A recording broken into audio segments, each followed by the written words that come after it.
Hello, everyone. Happy Friday. Hey, we survived another week. Man, that's a reason to party. That's what we're all about here. We're having fun. Party's beginning. But typically, as you guys know, this party always starts right after Alex's live stream. His is still going. I want to talk about that here in a second. But first of all, I want to say, hey, welcome to everybody who's in the audience here. We got SmileyGirl. Happy Friday, my dear. Lynn, love, my inspiration, my wife, love her to death, and she's here with us. So thank you. And of course, me, it's party time. BTK, my man. Good to have you here, brother. And yes, I do expect for you to come in and crash party at some point in time, my man. Love to have you. And SmileyGirl says, how exciting. Yes, this is going to be exciting. Now, as we know, our weeks can be challenging. But occasionally there are certain milestones we reach that make us feel like we really did something. And you know what? Alex shared today his milestone that he just hit. Now, Alex, of course, is Yabonks. If you guys don't know, runs an animal sanctuary down in Florida. His channel just hit 6,000 subscribers. I can tell you that is an absolute huge feat. I have been fighting for almost a year now to hit 1,000 subscribers. So it really hit him hard. And I want to talk about that a little bit today because I think that is something super important because, man, Alex is my mentor. He's the one I go to and say, hey, what do you think? How can I get better? What can I do better? That's the man I go to. And so to see him as he was today is a true inspiration. Hey, Connor, good to have you, brother. Connor McCool, Dova, as you know him in the Discord, and Day 5, my man. So we're going to go down a quick rabbit hole before we start the party, guys, because this needs pointed out. So I absolutely salute Yabonks, his integrity, his honesty, and his genuine personality. Let me show you what I'm talking about here.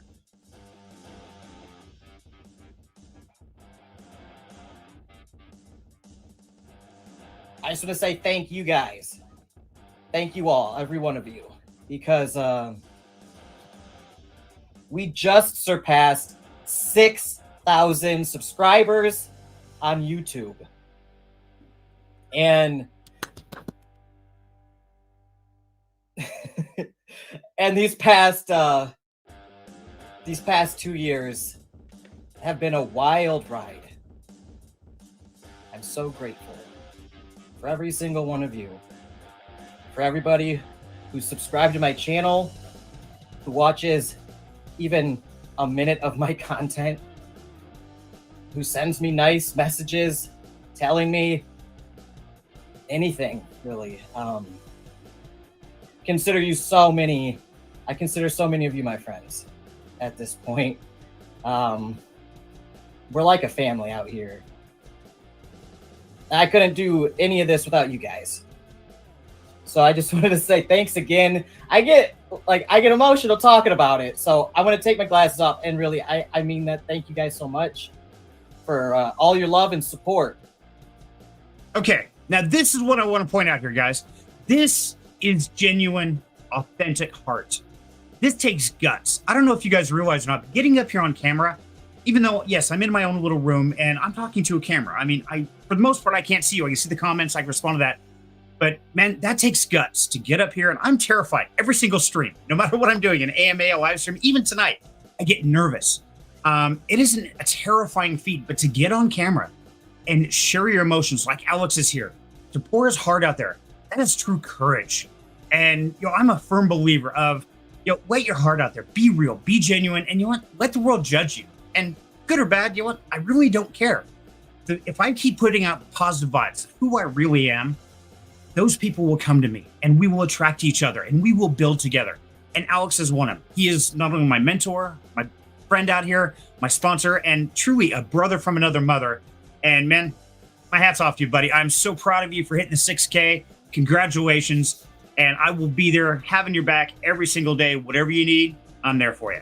So yes, I just want to share that with you because, I mean, that is literally the epitome of what I plan to do with Down Home Crypto. So that's how I feel every single day. I feel blessed. I feel really amazed that people want to show up and listen to a crazy bald guy talk. But yeah, I had to absolutely give kudos to Alex there because to show that genuine of heart and emotion and just raw, real genuineness, it's terrifying. It's absolutely scary. And it takes true courage to put your heart out there and be judged by the world and the masses. So thank you, brother. Okay. enough of that. I know Alex is still going. He started late and I was teasing. That's why I'm never late, because I don't have hair. See, I don't have to go do my hair and get all pretty now. I don't have that problem. Not sure if that's a good or a bad thing. But at the same time, it's one of those where, hey, he's still going. Usually I love to watch his stream and I will go back and rewatch it. And I highly recommend, if you haven't subscribed to Yabonks, definitely go check out his channel. It's absolutely awesome with the animal sanctuary, what he's doing and where he's going, and super proud of him. Okay, so let's shift gears. Now we got to go. It's Friday. It's the party time. We survived. Even saw last night on Rags to Riches, we made a little money in the crypto space. Woohoo! That was pretty exciting. And yeah, I couldn't believe when Cyril told me that we made up for like the last 4 weeks of earnings in one single week of just a little bit of green. Can't wait to see what's going to be like at the end of the year.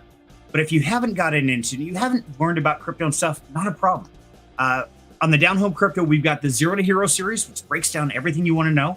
Every Thursday, we have the Rags to Riches, where we do strategic investing that you guys vote on. So definitely jump in the Discord, cast your vote. And if you have questions, we have some amazing people in the community that can answer pretty much anything you know.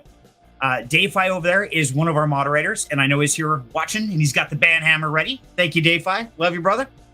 Let's see who else rolled in here. Viral, my man, Viral Voodoo. Good to have you, buddy. And yeah, if you guys want to jump up here, let me know. I'll send you a backstage pass. But we have a very amazing special young, old, we don't know what kind of lady yet. I don't even know if it's a lady. Ooh, but we're going to find out. Dayfi says, Win Sheldon, so do I. 2 Yabonks is too much, though. Yes, 2 Yabonks is too much. I agree with it. You made money? Yeah, I know. It's crazy, Smiley. We actually made a profit. But if you haven't watched it, go check it out.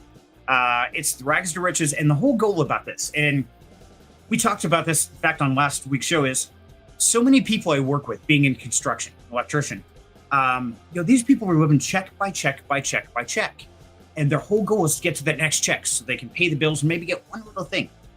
If they get to go out to dinner, it's like, oh, wow, that's a big treat. But the problem is, without looking for the long road, they're going to keep doing that until we're 60 years old, praying Social Security holds out. It's like, oh my God, what happened to my life? What am I going to do after I retire? How am I going to survive? Most people have no idea how that's going to work. And so that's what Rags to Riches is all about. It's taking $25 a week to try to get people to change their lives. And we get to give the community the reins on that. They guide us where to go. It's not me or Cyril saying, hey, you have to go buy this. Nah, that's not it. It's, guys, what do you want to buy? And we'll go do it and we'll see if it works or not. So we like to be the guinea pigs, but then we operate on strategic investing strategies. And so that's what we use that platform to do, is to try and teach those kind of strategic investing, hold your hand, walk through what is dollar cost averaging, what is the liquidity, how does trading work? I mean, pretty much anything we try to cover in there. So definitely check it out. But yes, I was really excited. And SmileyGirl says, I am a girl. Okay. So now we know for certain. And all I think of is, you guys seen the movie Ready Player One? And is teasing his buddy is like, yeah, if you get a 300-pound dude who lives in mama's basement in urban Detroit, their name is Chuck. I always think of that. And not to slam you, Smiley, at all. I just remember that scene in my head all the time whenever I don't see a face to name. But that's okay, because you know what? As you guys know, our special guest tonight is the one and the only SmileyGirl. SmileyGirl, how you doing, dear?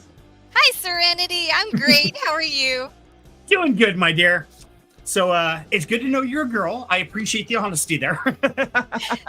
Yeah, I actually have a funny story about that. I work in crypto, and I was reaching out to one of the project leads, and I'd set up a call.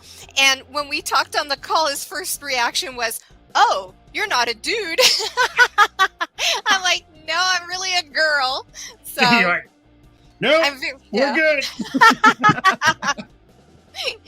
But I'm really happy to be here. Thank you for inviting me. Absolutely, my dear. And that's what Freaky Friday is all about. It's to celebrate the survival of the week, because man, that's a big accomplishment. But it's also to get to know the other people in the community. And so I figured, hey, this place we get together, kick back, relax, pour yourself a drink, grab yourself a vape, a smoke, whatever, kick your shoes off, and let's have some fun. Sounds good. Awesome. Okay, so I kind of bounced around. This was a little bit different intro than normal, guys. So definitely let us know who's in the audience, where are you watching from, And if you got any questions there for Smiley Girl, toss them out there. Any questions for me? Throw them out. So, Jason, good to have you, brother. And if any of you feel brave enough to jump up here with us, shoot me a DM in Discord, and I will get you a backstage pass, and you come crash the party. Sounds good. Yay! Awesome. The more the merrier. Exactly. So now, Smiley Girl, I know you from the Pillars community, and there's some sketchy people over there like Mad Hatter and Viral and David. You gotta watch this. No, I'm kidding. That is probably the best community as far as just well-rounded, very educated knowledge that they share all the time. But I'm curious, what drew you to the Pillars community, and how did you end up there? I ended up there just going over to listen to, it used to be called AMAs. They call them CEEs, community engagement events now. And yeah, I was still screw that up. Yeah. I was just so impressed because Mad Hatter was not, just shilling his project. He actually asked some really hard-hitting questions. And I thought, wow, this guy is actually trying to get at the truth about the project. And so I hung out in the community, just, listening and chatting and saying hi to everybody. And those three guys, and now it's 5, but Mad Hatter and David and Viral Voodoo impressed me because they are so supportive and encouraging, and they really do want to grow the community. And they also take the time to get to know the members of the community. It's not like, okay, yeah, moving on. They'll actually ask you questions and kind of elicit from you what you are looking for in the community, what you need. They just blew me away and love that about them. And now we have David and John who've joined us too, and they're just all about community growth and support. But they don't, they let us all goof around, but they don't let anybody do anything that's hurtful or that demeans, or, you know what I mean? So Right. Love it. It's a great place to be. Absolutely, it is. And that's what drew me to him is, I take notes. I listen to Mad Hatter's AMA. I still call them AMAs. I'm going to screw that up till the day I die. The CE, it makes more sense, but man, I'm old school. I just like AMAs. But yeah, I would literally sit there, listen to the AMAs, and I would write down notes of Mad Hatter's interview process because his technique is amazing. And it's like, Yes. oh, wow, that's a brilliant question. And he has no problem throwing the hard ones out there. But what he has a skill of, and this is something that's a true gift, is he can ask some of the hardest, most almost insulting questions in the most polite manner. Like, oh my God, that's amazing. It's true. Yeah, he just has a way of cutting through all the trash, to get to the Right. gem, the jewel, the crucial information. He does. And he puts it in such a delicate manner that even though most people that ask that question like me, I couldn't phrase a question that well. I would insult somebody. I really would. But he does it in a manner where he doesn't insult him. He actually inspires them to answer and really dig deep. And so, yeah, I don't want to make his head too big because I've still got his tent. We keep fighting over this tent. And Yes.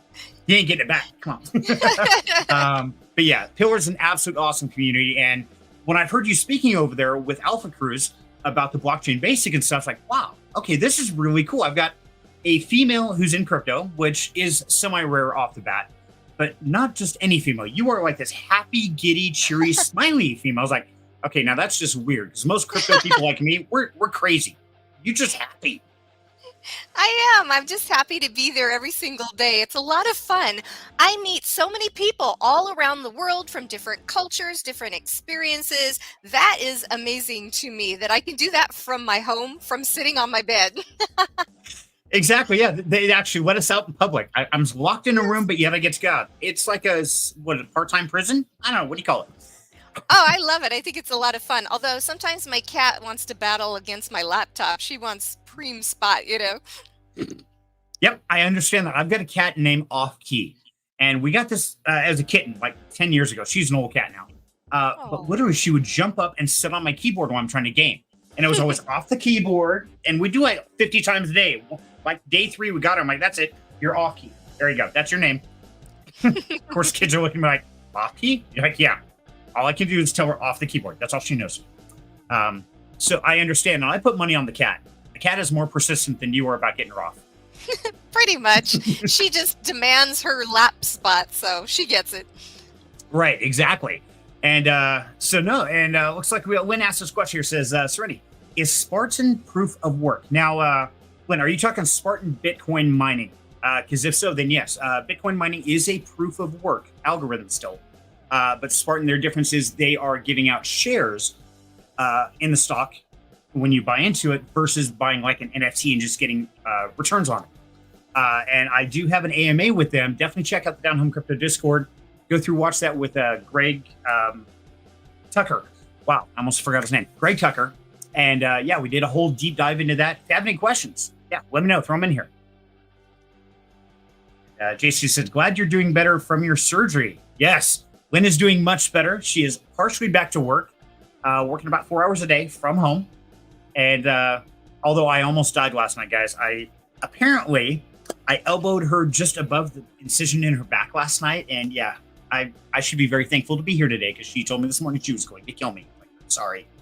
It was asleep. It's not my fault. Okay, let's see. It was Yubunk's giveaway question. Oh, okay. So we are giving the secret answers to question over on Yubunks right now. Oops. Shh. Don't tell them I told you guys. Sorry. So Smiley, sorry, I get distracted very easily. It's the ADHD and all the craziness. So if you ever have to just nudge me back on track, we'll get there. No worries. Some of my very best friends have ADHD. I'm cool with it. Perfect. Now, see, I think ADHD sounds great, except the letters are in completely the wrong order. But that's just me. That's my OCD working. Yeah, it gets bad. We go down the rabbit hole and things get crazy. So now I got to ask Smiley, because from your voice, I would say you're like 18, 19. But listening to you talk in some of your streams and stuff, your education and your intellect puts you at the 30 to 40 range. So how old are you? Well, we had talked about this. I don't like to share my age because I like people to just imagine what they think I look like and who they think I am. And so every time they do that, they think of something probably better than in reality anyway. Because, you know, we had talked about how, have you ever read a book and then you go watch the movie and the character doesn't look anything like you anticipated and you're so disappointed. And I don't want to disappoint anybody. So just imagine who I am. Yes, we did talk about that, but I want to bring this up because, yes, as you guys know, I am a big Wheel of Time fan. And yes, I have been stomaching this series. Oh, dear God. I want to go up to the publisher or the director and take a book. Just, what? Did you even read the damn book? What the? They have gotten nothing right. I mean, literally, at the end of every episode, I was like, seriously? Dude, what the hell? You got the names of the people right. That's about the extent of it. That's really it. So yes, I understand completely, Smiley. And you know what? I like the mystery. I think it's fun. And I really don't think it matters. The only reason I like to dox for me personally is because if I go in and I say, hey, I believe in this project, that's just me saying I believe in it. But I would tell everybody, don't listen to me. I don't know what the hell I'm talking about. I'm just like you. I just happen to be stupid enough to get on camera and talk about it publicly so I can get ridiculed. No, it's all good. And, you know, I like that people listen to what I have to say instead of going based on my looks. You know, no offense, but, you know, if you're ever on Twitter or TikTok or something and you see these girls that they're crypto influencers, but all you see is the pinup picture, you know, I wonder if they're actually being taken seriously for what they actually know about crypto. And so in my situation, you have to listen to me and you have to judge based on what I'm saying, not my looks. Right. And I think that's important because, yeah, that's one thing that irritates me because I am on Instagram and TikTok and I do daily shorts of inspiration, positivity out there. Yeah, love those. Thank you, dear. I appreciate it. I'm glad somebody watches them and reads them. I do. Thank you. But it's weird. I go to my homepage and like every other picture is some 18, 20-year-old girl jumping around in a bathing suit. I was like, what the hell? This is not what... No, I'm looking up crypto and how to become a better YouTube content creator. Why am I getting like minor version of porn on my Instagram? What's going on? So yeah, I think that's a brilliant idea because yeah, that's what they're all going about. And of course you have to ask yourself, well, are people just watching this? Are they getting their views, subscribers because they're falling out of their shirt or because they know what they're talking about? Exactly. And the guys at the Pillars have been amazing. So we've been doing these blockchain basics episodes now, and they help us practice and they listen and they give us feedback and they help us be better. And I appreciate that so much. It's invaluable, like you said, to have a mentor, somebody that wants to help you express yourself and be more articulate and research and really have something valuable to say so that we can help other people, because blockchain basics is really just about education. And if we can't express ourselves well and we haven't researched and we're giving you bad information, we're not valuable to the community. Right, exactly. And I love the way you put that, because you're striving for the same thing I am, to be of value. And yeah, Yes. with me, I get to utilize my old age and no hair. And some people are dumb enough to think, oh, he must be wise. He's old. No, I'm not. I'm nuts. So you're telling me when I dox, I have to go bald? No, so you can get away with it. You just have to wear a bikini. See, Oh, there you go. Yeah, so there you go. Totally different game there. Yeah. Yeah, but it's one of those that people look at me in first. In fact, a lot of my thumbnails show me in like my suit. And Right. the people that know me, they're like, dude, I've seen you like in a suit once in like 5 years. Like, yeah, and that was a funeral, so it's okay. Oh, no. But it's really interesting in the space, because especially on like TikTok, Instagram, YouTube, all that, the first thing people see is that thumbnail. If they don't see something that catches their eye or their attention, they're just going to scan right past it. It doesn't matter how great the content is. And I find that one of the most frustrating things for me personally about getting the word out there and trying to help people is they don't want to listen, because I'm not in a bikini. I'm not cute and sexy. And so I'm curious, what is your biggest challenge you've had to get the word out there and get the audience built? Oh, I actually haven't done anything about that on purpose. A lot of my friends are telling me you really need to grow your brand. And my whole thing has been just enjoying myself and getting to know people and talking to them. And I guess, I've made more connections that way than having any kind of goal, really. The first time I've had a goal is with Blockchain Basics, and that really isn't about me. It's about helping the community and sharing how to get into crypto and how to navigate the space safely. Because I got to tell you, when I first got in, I was like, oh, how do I open a wallet? I'm YouTubing the answer to that. And then I had to figure out what gas was and how to transfer, swap out my stables for some other token. And it was so difficult and I just felt lost. And so just to be able to help someone navigate that without feeling like a complete idiot like I did is, just worth it completely to me. So I don't know if I ever really want to grow my brand. I don't know. I just really enjoy the meeting people and just being me, which is Smiley. Perfect. I love it. And, I did the same thing. It's been a few years now, of course, but I ran into the same problem. I mean, first thing I had to do was figure out, okay, what the hell is a blockchain? What does this work? Right. I was like, huh? And then it's like, wait, there's a layer 1 and a layer 2. What does that mean? Is that like a peanut butter sandwich? Does peanut butter and jelly go first? Yeah, it's a puzzle. It's a riddle. And that's, for me personally, I created the Zero to Hero series to try to solve that, just like you're doing with the Blockchain Basics. And so, yeah, I salute you on that.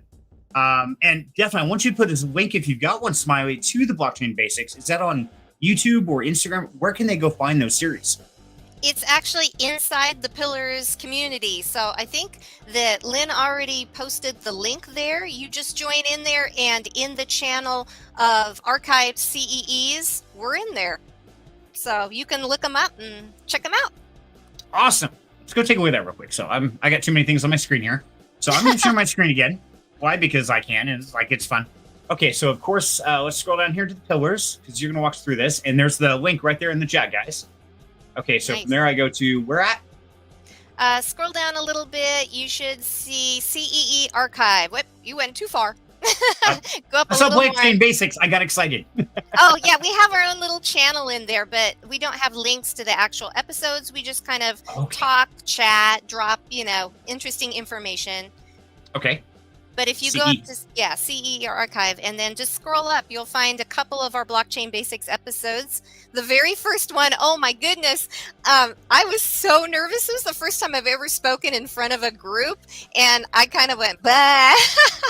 It was embarrassing. But the content was great because it was all about just opening a wallet and how to navigate around. And so if you're brand new to crypto, it's a good listen, at least for that.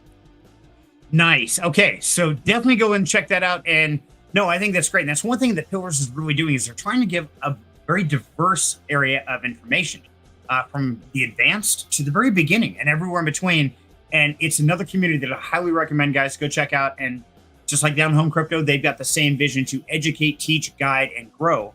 And that's where I go to hang out and have fun with them. And I know I have Matt Hatter and Pillars. Those guys hop over and we have a blast. In fact, I was teasing Matt Hatter earlier today. We were chatting back and forth about 20 minutes. Yeah, you can always hop in and find somebody to chat with and somebody to help you out if you have a question or a concern or you just don't know where to go. There's somebody helpful there. Exactly. And they've got some great channels all through here on different projects and stuff. And some are different than what you're going to find on Down Home Crypto Discord. So I highly recommend check them out. Now, of course, like you're doing on that, Smiley, is I've got on the Zero to Hero series right here. And to answer the questions just like you're doing, and I salute you for that, is same thing. I made videos of it. What is a blockchain? What is a layer one? What are smart contracts, dApps, all the way through the process of making a MetaMask wallet. So to see another person out there trying to educate, guide, and teach is great. So I salute you, my dear. Well done. Oh, thank you. I'm just having a great time. I enjoy it. And Alpha is an amazing, I have to tell you the story. Yes. So we were talking about how education is such a primary goal in the pillars, right? And I was talking to Alpha and I said, you'd be really good at sharing that with other people. And I walked away to go to the bathroom and I came back and they had signed us up for an event together to do the first blockchain basics. I'm like, what? And, I'm like, my first thought was, I don't want to get in front of people and talk. But then I thought, well, why not? Because, I always thought you don't not do something because it's scary. You only not do it because you don't want to or some other legitimate reason. So I thought, why not? So Alpha and I did that first episode and then we started talking. We found out that we really click as partners in this space. He's the techie one. He knows a lot. He's a dev. He's, a community moderator too. And then I'm the one that just has fun talking to people and, just greeting everyone and learning their story. And we just seem to work well as partners and we're having a great time. Nice. And yeah, the ones that I've caught have been a true pleasure. But I like the fact you left, he come back, said, hey, by the way, guess what? And you're like, huh? How did I know? But no, they and knew. It's like, she'll see it. Don't. Yeah. So let me ask you, do you still find it nerve-wracking or do you get stressful every time you do another episode? Absolutely. And this is a funny story too from today.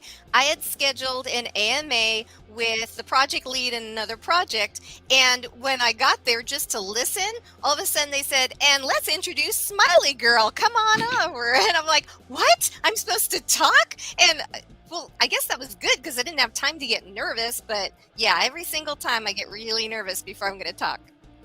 And that's a good thing. I know I get terrified every time I get on stream. The first 10 minutes, I'm always a wreck. That's just the way it is. Usually I can't even talk half the time. But my one of my favorite bands is Shinedown. And Brent Smith, the lead singer of that band, says he is petrified every time before he walks out on stage. He's worried, just like, man, I'm going to forget the words to the song. And am I doing the wrong order? And all this but his philosophy is if he ever stops being afraid to step out on that stage, that's one time to hang it up. Because that's when it doesn't mean enough to you in your heart and soul to truly give it all. That's true. That's what they say courage is. You're scared, but you do it anyway. Right. Exactly. Yeah. And I'm a huge fan of Brene Brown. I don't know if you ever heard of her. She has TED Talks, things like that. But she talks about living your life with your whole heart. And that is the definition of courage. And so, yeah, it takes a lot of guts. Just like I was talking in the very beginning about Alex. Man, people don't realize how terrifying it is to jump out here. And we know that whatever we say is lived immortally on the internet. You can't go erase it. It's there. So if you look like an idiot, it's there for life. So, things like that run through my brain. But I think it takes a level of guts and courage to step out here and say, hey, right or wrong, good or bad, I'm going to do my best, put myself forward there, and people can love me or hate me, and that's okay. No, that's true. You're just growing. They always say that, do something outside your comfort zone or you're not going to grow. You're just going to stagnate. And then what's the point? You're not living life. Ah, very wise. And so, I go with the concept of if you're not living, you're existing. And existing is nothing more than waiting to die. So get out and live. Right. Because you never know when it's your last day, right? Right. Exactly. So, boy, we've gone down a couple different rabbit holes so far. Yeah. See, this is what Friday's all about, guys. And if you have questions or you want to know anything, hey, throw them out there. If any of you are watching and you want to jump up on stage, you know what? I'm going to give you guys a special pass. If you go to the Down Home Crypto Discord, I'm going to put the backstage pass in the public chat. If you want to hop up here and talk with us, great, man. It's Friday night. Let's have some fun with this. So if I can do this without breaking things, I know I should have done this. I never do this beforehand. I was like, spur the moment. Let's do this. This will be fun. Okay, so there you go, guys. There's the Down Home Crypto Discord. Hop in there, and once you verify you're human and not like trying to take over the world, AI, robot, whatever, it'll put you in the general chat, and I'm going to literally put the invite link to this stream right there. And that'll bring you up backstage, and you can hop up here, hang out with us, and have some fun. There you go. Okay. I did a little task. So I'm curious, Smiley. Now, of course, like me, you get to go out and research a lot of different projects, a lot of different things.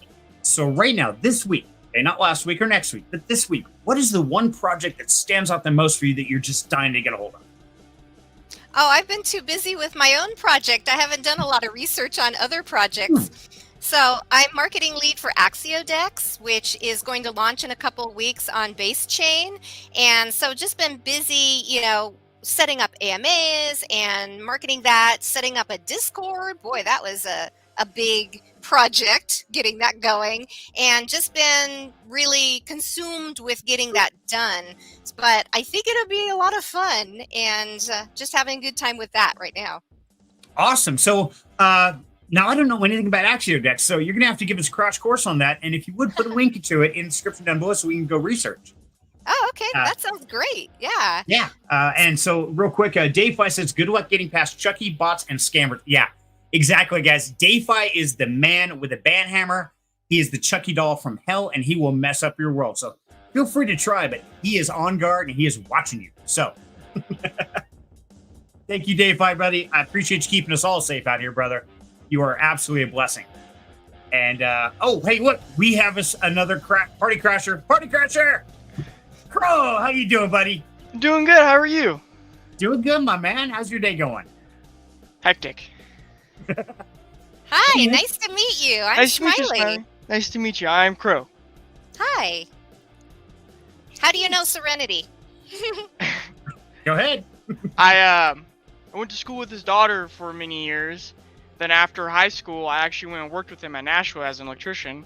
That's what I'm still currently doing, but he's been like a dad to me. I've known him for a long time now, and he's just an awesome guy. Oh, that's great. Good to hear. I paid him to say that. You weren't supposed to say that. The $200 was supposed to be confidential. That's oh, my bad. Yes, so DaveFi saying the link is not making through, so DaveFi, I'm sending you the link to the backstage pass so you can play moderator and decide who gets the link to jump up here on here, buddy. So thank you, brother. So, yes, Qrow is my adopted son. He actually graduated high school with my youngest daughter, Qrow. And from then, kind of got to know him, got him on at Nashville, said, hey, you make a great electrician, you can make some money. He came up, and then when I quit end of last year, he's actually working to step up to become the key lead or second command of the electrical crew. And so I hope that passes for you real soon here, Qrow.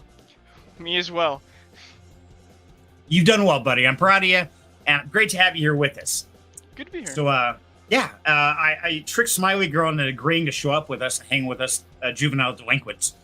So, got you, Dave. Oh, my bad. Sorry. Okay, so DaveFi said the link Smiley wanted to post. So, Smiley, if you want to put that in over on the right side, you see a private chat. Right. If you want to post that link in there, I can DM that to DaveFi, or if you've got DaveFi's, shoot it directly to him on Discord. Okay, he will get that in. Absolutely. So, give us a crash course. What is, I keep wanting to say Axie Infinity. That's not it. What is this? AxioDex. Yes, accent. That sounds kind of cool. It sounds futuristic. Is that like the AI overlords? Is this like the gatekeeper to get us in, or what? No, it's actually a leverage trading platform, and it also has a bridge and a mixer, and we've built it on Base Chain. It's a fork of GMX, if you've heard of that. They are over on Avalanche and Arbitrum, and we are going to launch in a couple of weeks. And one thing that we really want to focus on is community.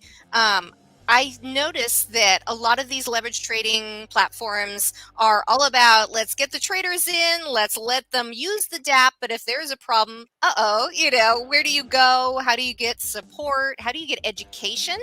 So not only do we highlight revenue sharing, and a significant portion of the fees and taxes will go back to the holders of AXN, but also we are also going to build out our socials with a lot of support and workshops and everything you need. So if you want to get into trading, you'll find the support to do that as well. So we're going with it. I think it'll be great. Nice. Okay, now is this the right one? I found this on Twitter. Yeah, that looks like it. You've got the nice dark background. Is that for Friday night? Actually, it's because the bright screen reflects off my face and glasses too much, and so it gets blinding staring at all the monitors. Because it's unfortunately with the lights I've already got running, being on a live stream, if I have all white screens, it just gets blinding and you can't see all the cool background. So. Oh no. So yes, I'm sorry. Go ahead. We have our pre-sale going on now, and so we have spots for those. If you're interested, let me know. And then, like I said, in a couple of weeks, we'll have the full launch, and the platform will be ready to use. Awesome. Okay. So, SmileyGirl, if you would get either me or Dave the links to that, because I'd like to go check out the white paper, read up on it, learn about it, and I'm sure other members of the community would as well. So yeah, whatever links you've got, make sure to share them with one of us, and let's get them in the chat here so people, if they're watching, can go start digging into it right now and ask us some live questions about it. Because it's Friday night, guys. We will dive into anything, everything, 10 moments, whatever you want. I don't care. We're just having fun here. Sounds good. Awesome. Okay, so now this is your project. You're one of the founders of this? Oh, no, I'm just on the team. I'm the marketing lead right now. The project lead is Patrick, and I've known him for a couple of years now. He brought me in on his project, Bloom. I don't know if you'd ever heard of that, but it was a R&D for crypto. They had a whole bunch of different ideas that they were in research and development on, and the whole market just turned. It went from woohoo, bull market, nodes were everything, and then we kind of found out, yeah. I was there. Yeah, I was part of that crash and burn. Yeah, blaze of glory. It was awesome. Yeah, it's been hard, and so I think the neat thing that's come out of that is legitimate projects with some kind of value to them are coming out of the ashes. They've been working hard and they're coming around, and I think you'll see some really interesting projects emerge now.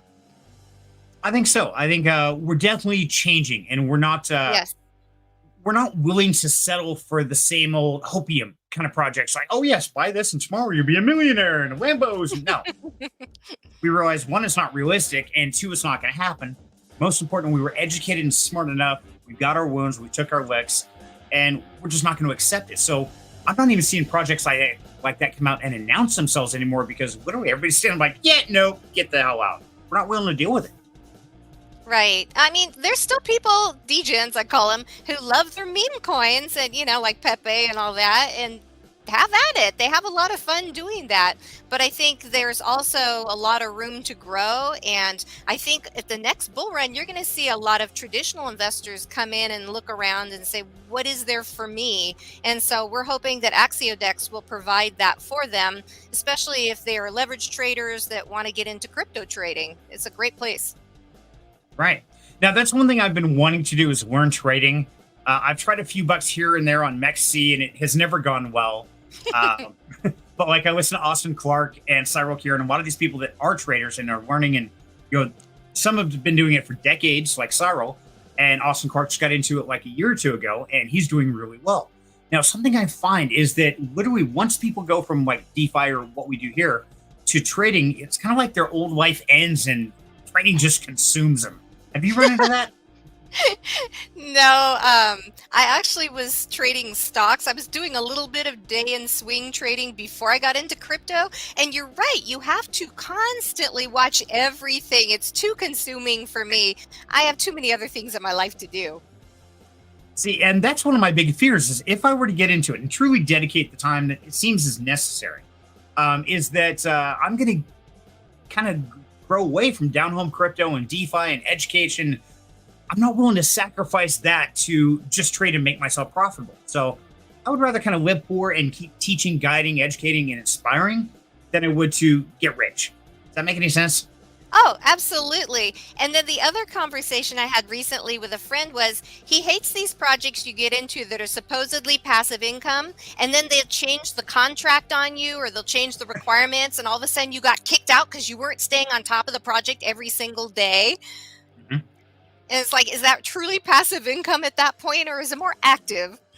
Right, exactly. Yeah, it's like this is passive income, but you have to check in twice a day at this time and this time. You have to have your left foot in the air, and you cannot drink any soda pop 1 hour beforehand and can't eat 1 hour after. Yeah, then you can invest. Like, what the hell is that? Right. You at least have to have the option of just compounding or something instead of having to claim constantly. Right, and I think there's pros and cons for both. But I really feel we're kind of at that turning point. We're evolving from the node seasons and the DAOs and all these passive incomes. Then we got into, of course, we had the mining season with GPUs and all that. That changed. Now we're in the Bitcoin mining is super huge. But I think we're evolving right now because we're hitting that mainstream where you've got like bank system, stuff like that, getting into digital currency. So and I don't even know what it's going to look like in the next year. I don't know, but and bots are really popular right now, and everybody's talking about AI. And I'm actually currently researching. I'd love to do a blockchain basics episode on artificial intelligence and how it relates to crypto and the DeFi space. So you might see that coming out in a couple of weeks. Oh, interesting. Okay, yeah, because that's one thing that I've often wondered. In fact, I just read an article, I think it was yesterday. ChatGPT is now able to access state of the or current information. I guess it was limited up to like 2021, up until a couple days ago. 2020. Okay. Yes. Yeah, and now it can go all the way to current, so it can start watching market trends and trading all this kind of stuff. It's like, yeah, that's getting creepy now. So, what do you think about AI, Serenity? You think they're going to take over the world and we're all doomed?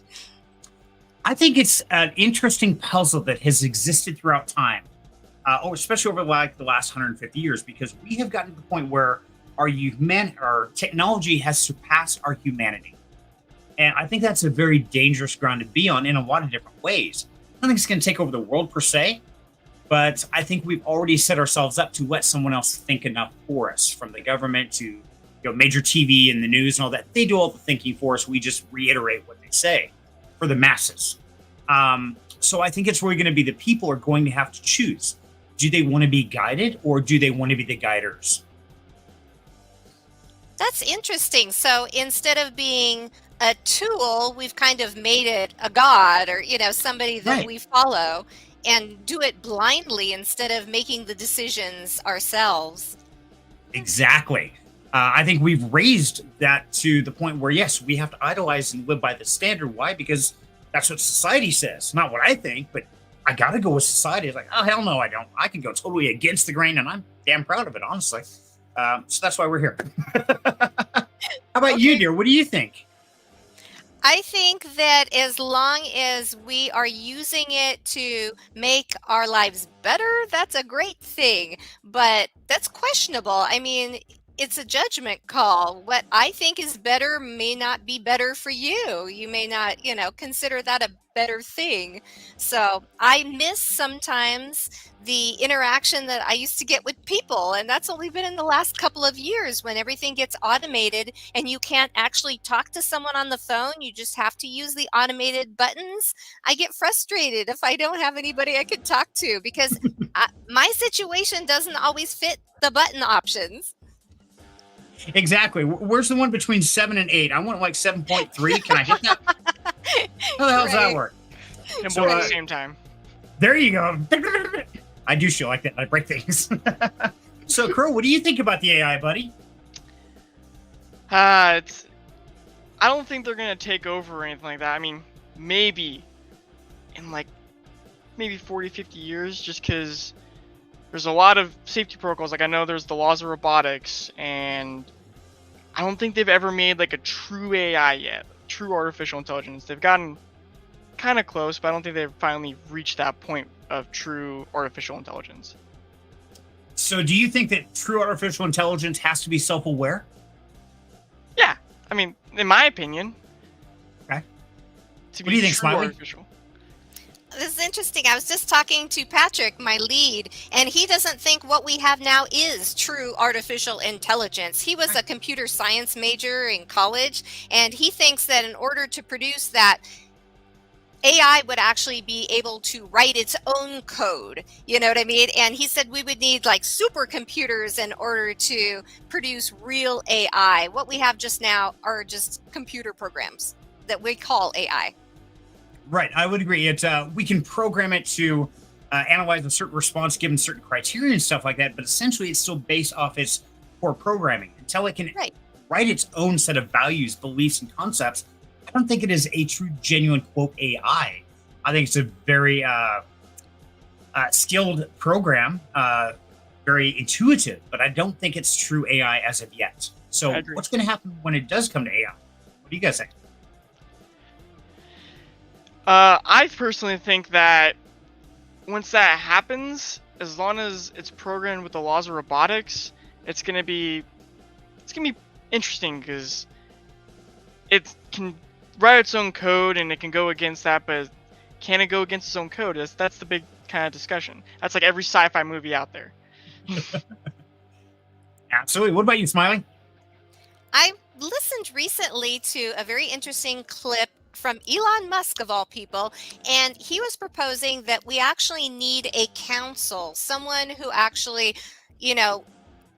asks all the experts, the scientists, and takes in all the information, and someone who just keeps an eye on the development of everything so that it doesn't get out of hand and it's actually used as a tool and not, to hurt people in any respect. And I found that kind of interesting, but I don't know how far away that's going to be before that develops. Right. No, and I saw a similar thing on that where there was a big debate on that of is it not? And it was the guy who there's three main guys on the board in front of the Senate Oversight Committee. One was from ChatGPT, and I forget his name right now. But I think it's going to be really interesting once AI or this program gets to the point of being self-aware and can write its own code, do things like that. How can we really tell it what is right or wrong per our standards? Because it's kind of like me here in America telling somebody in South Africa, well, it's not right to eat cats, or what, I don't know what they eat. But that's my beliefs. That's my perceptions. Theirs is going to be very different. So I think AI is going to have the same kind of thing, because are they going to respect the concept of carbon life forms versus electronic life forms? I mean, it opens up a whole can of worms. Right. Did you ever see that one Star Trek episode where it was Next Generation with Data, and they have the whole, judicial panel trying to decide whether or not, he's autonomous, he's a real, right. Yes, that was an excellent one. Yeah, well, Riker had to put him on trial. He was required to, otherwise they were going to. Yep.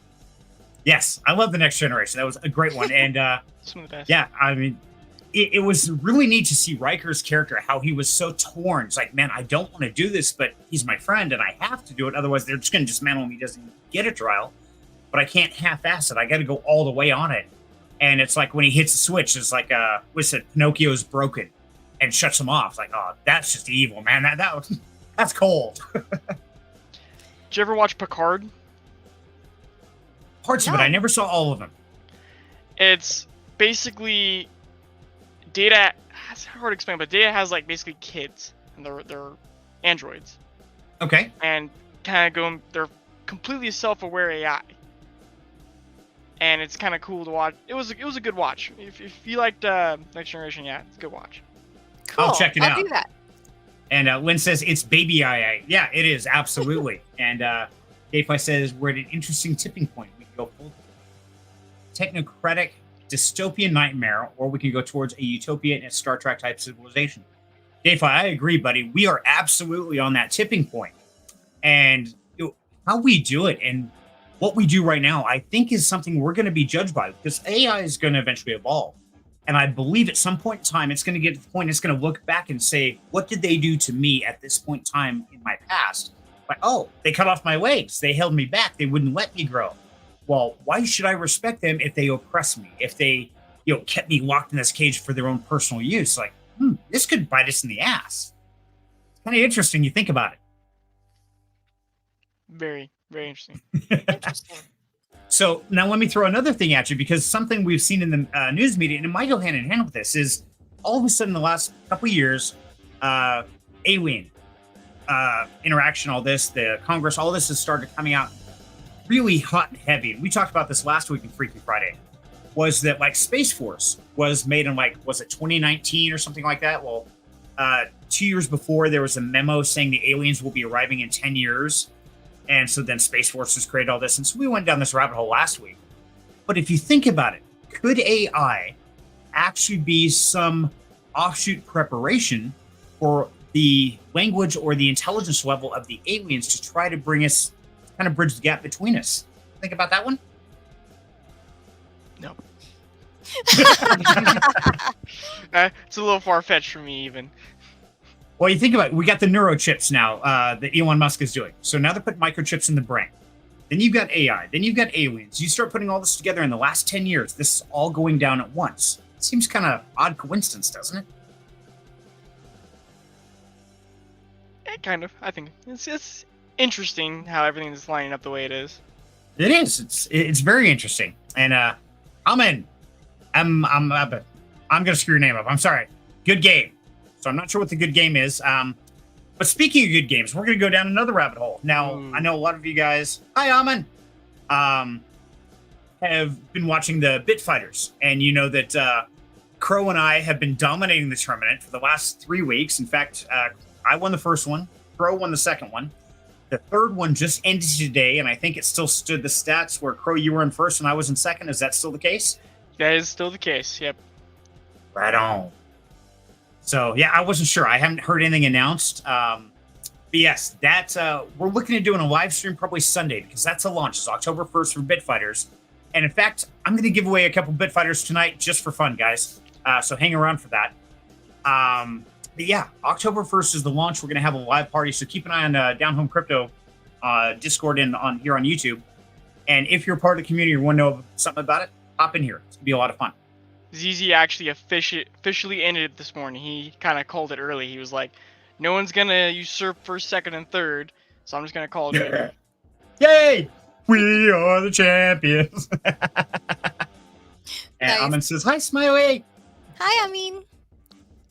Let's see what Dave I'm always afraid to pull up, see what Dave said, because he inspires and instigates some of these crazy conversations. I love it. Or is it just nonsense and distraction? Now they keep creating more agencies that need all kinds of new funding. Yeah, exactly, Dave. It's interesting how they do that, isn't it? It's like, hey, this is happening, so we need billions of dollars so we can monitor this new thing. And it's like, now we need money for this. But they don't tell you on the backside, hey, guess what? This whole crypto thing we haven't been talking about, and the whole digital currency we haven't wanted you to know about. Oh, we're building that too. And guess what? Surprise, July, FedNow's out. And it's like, oh, hey, guess what? Now all of a sudden, all the cross-border payment systems are digital. Oh, but we didn't tell you that, so you couldn't get a hold of it, and now you're left behind. Okay. Gotta love media. So how do you feel about that? Smiley, do you watch a lot of news, or, I mean, where do you get your information from? Oh boy, we're going down that road. Okay, Yeah. everybody thinks I'm weird because I don't watch TV at all. I just read. And so I just have bookmarked on my laptop my different news sites, and I just scroll through them every day, and that's how I go. You know what? There's nothing wrong with that. And Qrow, I can point to him down there because, yes, this man reads like encyclopedias for fun. There's something wrong with that child.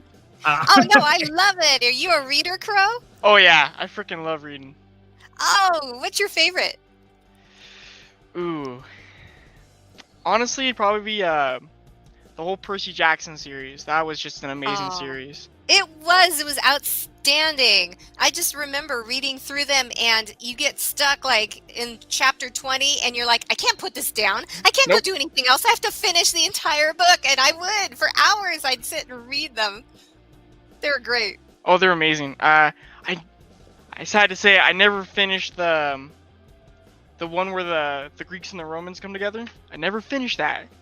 Oh, you have to. You have to get it and finish it. I'm not going to they- spoil it. They I got upset with them because they completely removed Percy's and Annabeth's point of view from the book completely. And I was like, what the Yeah. hell? That made me upset. So. Yeah, okay, I won't say anything more. I don't want to spoil anything for you. You have to finish it, though. Okay. You have to... Okay. I'll pick Yeah. it up Okay. this weekend and I'll finish it. Okay, good. Okay. And then let me know what you think. Now, Smiley, of course, you're in trouble here. Now, Right. you said you have not read the Wheel of Time series. No, I haven't even heard of it. Qrow, does that blow your mind? A little bit. Okay. But in a way, I never read the Wheel of Time until I met you, and you kept talking about it, and I was like, fine, I'll pick it up, I'll read it. Robert Jordan. Yes. Got it. The Wheel of Time series. Nice. Thanks. It is. I needed it is- something new. Yes, it's a 13-book series. He passed away after the 10th book. And Brandon Sanderson had to finish the last 3 off his notes that Harriet had, and she was his publisher. And so, I've been obsessed with the Wheel of Time since the 90s when I first started reading it. And I actually got to meet Robert Jordan in Vancouver, Canada for one book signing after book 8. So, Wow. Yeah, you definitely got to read the book. Do not watch the series. The series it's not even a good series. It's nothing like the books. They got it all wrong. And if you haven't read the books, the series still isn't that good. So I don't know what the hell it is. But yes, pick up the Wheel of Time. Once you hit page 86, that's when it really takes off, and you're like, wait, what the hell just happened? And away you go. Nice. Thank you. Love it. Brandon Sanderson is such an amazing author. I'm glad they chose him to finish the book series. Yes, absolutely. And yeah, Smiley, we're definitely going to have you on here more times in the future so we can talk about it, because put it this way, it's such an inspiring book for me personally. My youngest daughter, her middle name is Egwene, which is one of the characters out of Wheel of Time. And my youngest son, his middle name is Matrim, who's also a character out of the Wheel of Time. And they their personalities very much fit those characters. And Qrow knows them both. Would you say those are good fits, Qrow? Oh yeah, 100%. Love it. That's fun. So they've read the Absolutely. books too? Most of them, they're getting there. They didn't have a choice on their name, so I was evil. So my youngest daughter, I named Qrow Egwene. Qrow out of course, Stargate, and Egwene out of Wheel of Time. And then my youngest son, Horatio Matrim, well, Horatio out of Shakespeare and also CSI, and then Matrim, of course, out of Wheel of Time. So, and then my middle son, his name is Gage J. Gage out of Pet Cemetery. And so, yeah, a bunch of my kids are named off the books. Wow. Your wife must be a reader too then. Actually, she's a movie buff. Ooh. Yeah, movies and music are everything in our household here. I mean, we talk in one-liners out of movies. Qrow's been around me enough. Anytime we can throw a one-liner from a movie, we do. And so then, of course, we expect you to know the movie or the book it's out of. They're like, wait, what? And if you don't get it, you gotta watch that movie till you do get it. Right. That's But like great. you, we don't watch TV. We don't watch the news. We don't have regular TV. We have Amazon, Netflix. We like movies and books. That's it. Right. Same here. And it has to have a good story. I just don't, I'm not into something that's just gratuitously violent or crazy or, I want to follow the characters and care about them. Right. Exactly. Build a relationship. I think that's critical. Yes. And speak of, hi, Mom. Yes, Sandy Wells, Aw. that is my mom. Oh, I love it. So even she's here. And Gwen says, Game of Thrones is one of my favorite book series ever read. But I was told, that's one thing I did find out about the Wheel of Time series they made out, is its whole goal was to compete with the TV series Game of Thrones. That's why it's so screwed up. I had trouble reading Game of Thrones because I would turn a couple pages and then it's, oh, someone else died. Oh, someone else died. Oh, there's another death. That's like Macbeth, man. Oh, He dies, she dies, everybody dies. It's worse than Macbeth, in my opinion. There's that much just like, oh, here's this new character. I just learned their name. Okay, I kind of start to remember. Oh, they're dead. Great. And Win says, uh-oh, Smiley's in trouble. Yes, she has not heard of the Wheel of Time. I agree, yes. But she has been educated now, so that's okay. That's right. Yeah. Ahmad says, hi, Sandy, welcome. Yes. Sandy is so hot tonight. Aw, thank you. You're so sweet. And even Smiley Girl said, hi, Sandy, your son is so nice. You must be a great mom. Yeah. She's like, he wasn't this nice his whole life. He was a holy turd. Yeah. And, that's the one thing a lot of people, they always like, man, you're always so positive. You're always so upbeat. I mean, even working with Qrow in a construction area, 150 people where everybody's pissed off every day. I always try to go in with a smile. Hey, good morning. How's it going? Always look at the positive. And it would help make the place better. But people had no idea how I got that way. It's like, dude, you don't realize the chaos and bloodshed I've gone through in my lifetime to get to this point and realize I'm tired of being depressed. I'm just going to have fun. And you like me or you don't. I don't care. You're the man who learned better. That's one of the story arcs that I love. That sounds good. So I thought I just went nuts. Something snapped in my brain and now I just have fun no matter what. So, yeah, whatever. Let's see. So Ahmed asks, why do you prefer reading books than movies, despite many movies are actually books that is transformed into movies? It's a great question. So, Smiley, why is that? I like to read books because when I do, I can completely leave the world around me. And because my brain is so busy creating the world and visualizing the characters and the actions and everything, I forget where I am. But I don't do that when I watch movies. I'm still very much aware of my bedroom or, what's happening, whether or not I'm hungry or thirsty. It just doesn't work the same way with my brain, but that's just me. I would agree with that. I've had guys? that before. Yeah, I've started a chapter. Next thing I know, I don't even remember turning the pages. Literally, it's like I'm watching this movie in my mind, and I don't remember turning the pages. I don't remember anything. All of a sudden, it's like, wait, end of the chapter. What? That was a good movie. I can relate. How about you, Qrow? For me, it's the detail, it's the character development, and like you said, the movie as you're reading the book. So many movies cut content, or they speed it on too fast, or they just go completely a different direction, like the Wheel of Time series. So books are just superior in every way, in my opinion. I would have to agree. And Dayfi agrees. Yeah, books are immersive. That's a great way to phrase it there, Dayfi. They are immersive because it lets us have control of the story to some degree. I mean, it can describe the character's place like that or the surroundings, and Robert Jordan does a great job of that. But it takes our own brains to put the pieces together in something that we can truly immerse ourselves into. And I think that's something that movies don't give you that. There's always something like, they should have done this, should have done that. But a book, you read it, if it's a good one, like, it's perfect. Just the way it was, because we got to help write it with our own imagination. So, Smiley, have you ever read the Mistborn trilogy? No, I don't think so. Who wrote that? Oh. So, the quick snippet to kind of get you interested is this evil overlord comes out, the big bad guy, and the heroes fail. Oh, no. And so it starts off in the world where the evil guy won. And that's kind of just how the story starts. And then you introduce the main characters, and I won't go any further because I don't want to spoil it. But yeah, great book. I actually bought it for Jim a couple of years back. Made him read it. Yep. And it was written by, to answer your question, it was written by Brandon Sanderson, same guy who finished the Wheel of Time series. Oh, wow. Okay, cool. I'll have to look for that too. Thank you. I love this. You got a lot of recommendations. Oh, yeah. See, you're going to be reading for like the next 6 months. It's all going to be our fault. Yeah, forget crypto. You're going to go on an AMA and it's like, okay, so what do you think about this? Like, I don't know. I didn't read the white paper, man. I was reading my book. Yes. Serenity and Qrow did. It's not my fault, man. Go blame them. Yes. So, SmileyGirl, so let's see. Which opinion, Emin, do you prefer books or movies? Okay. So I thought you were being asked. My bad. See, I got to learn to read.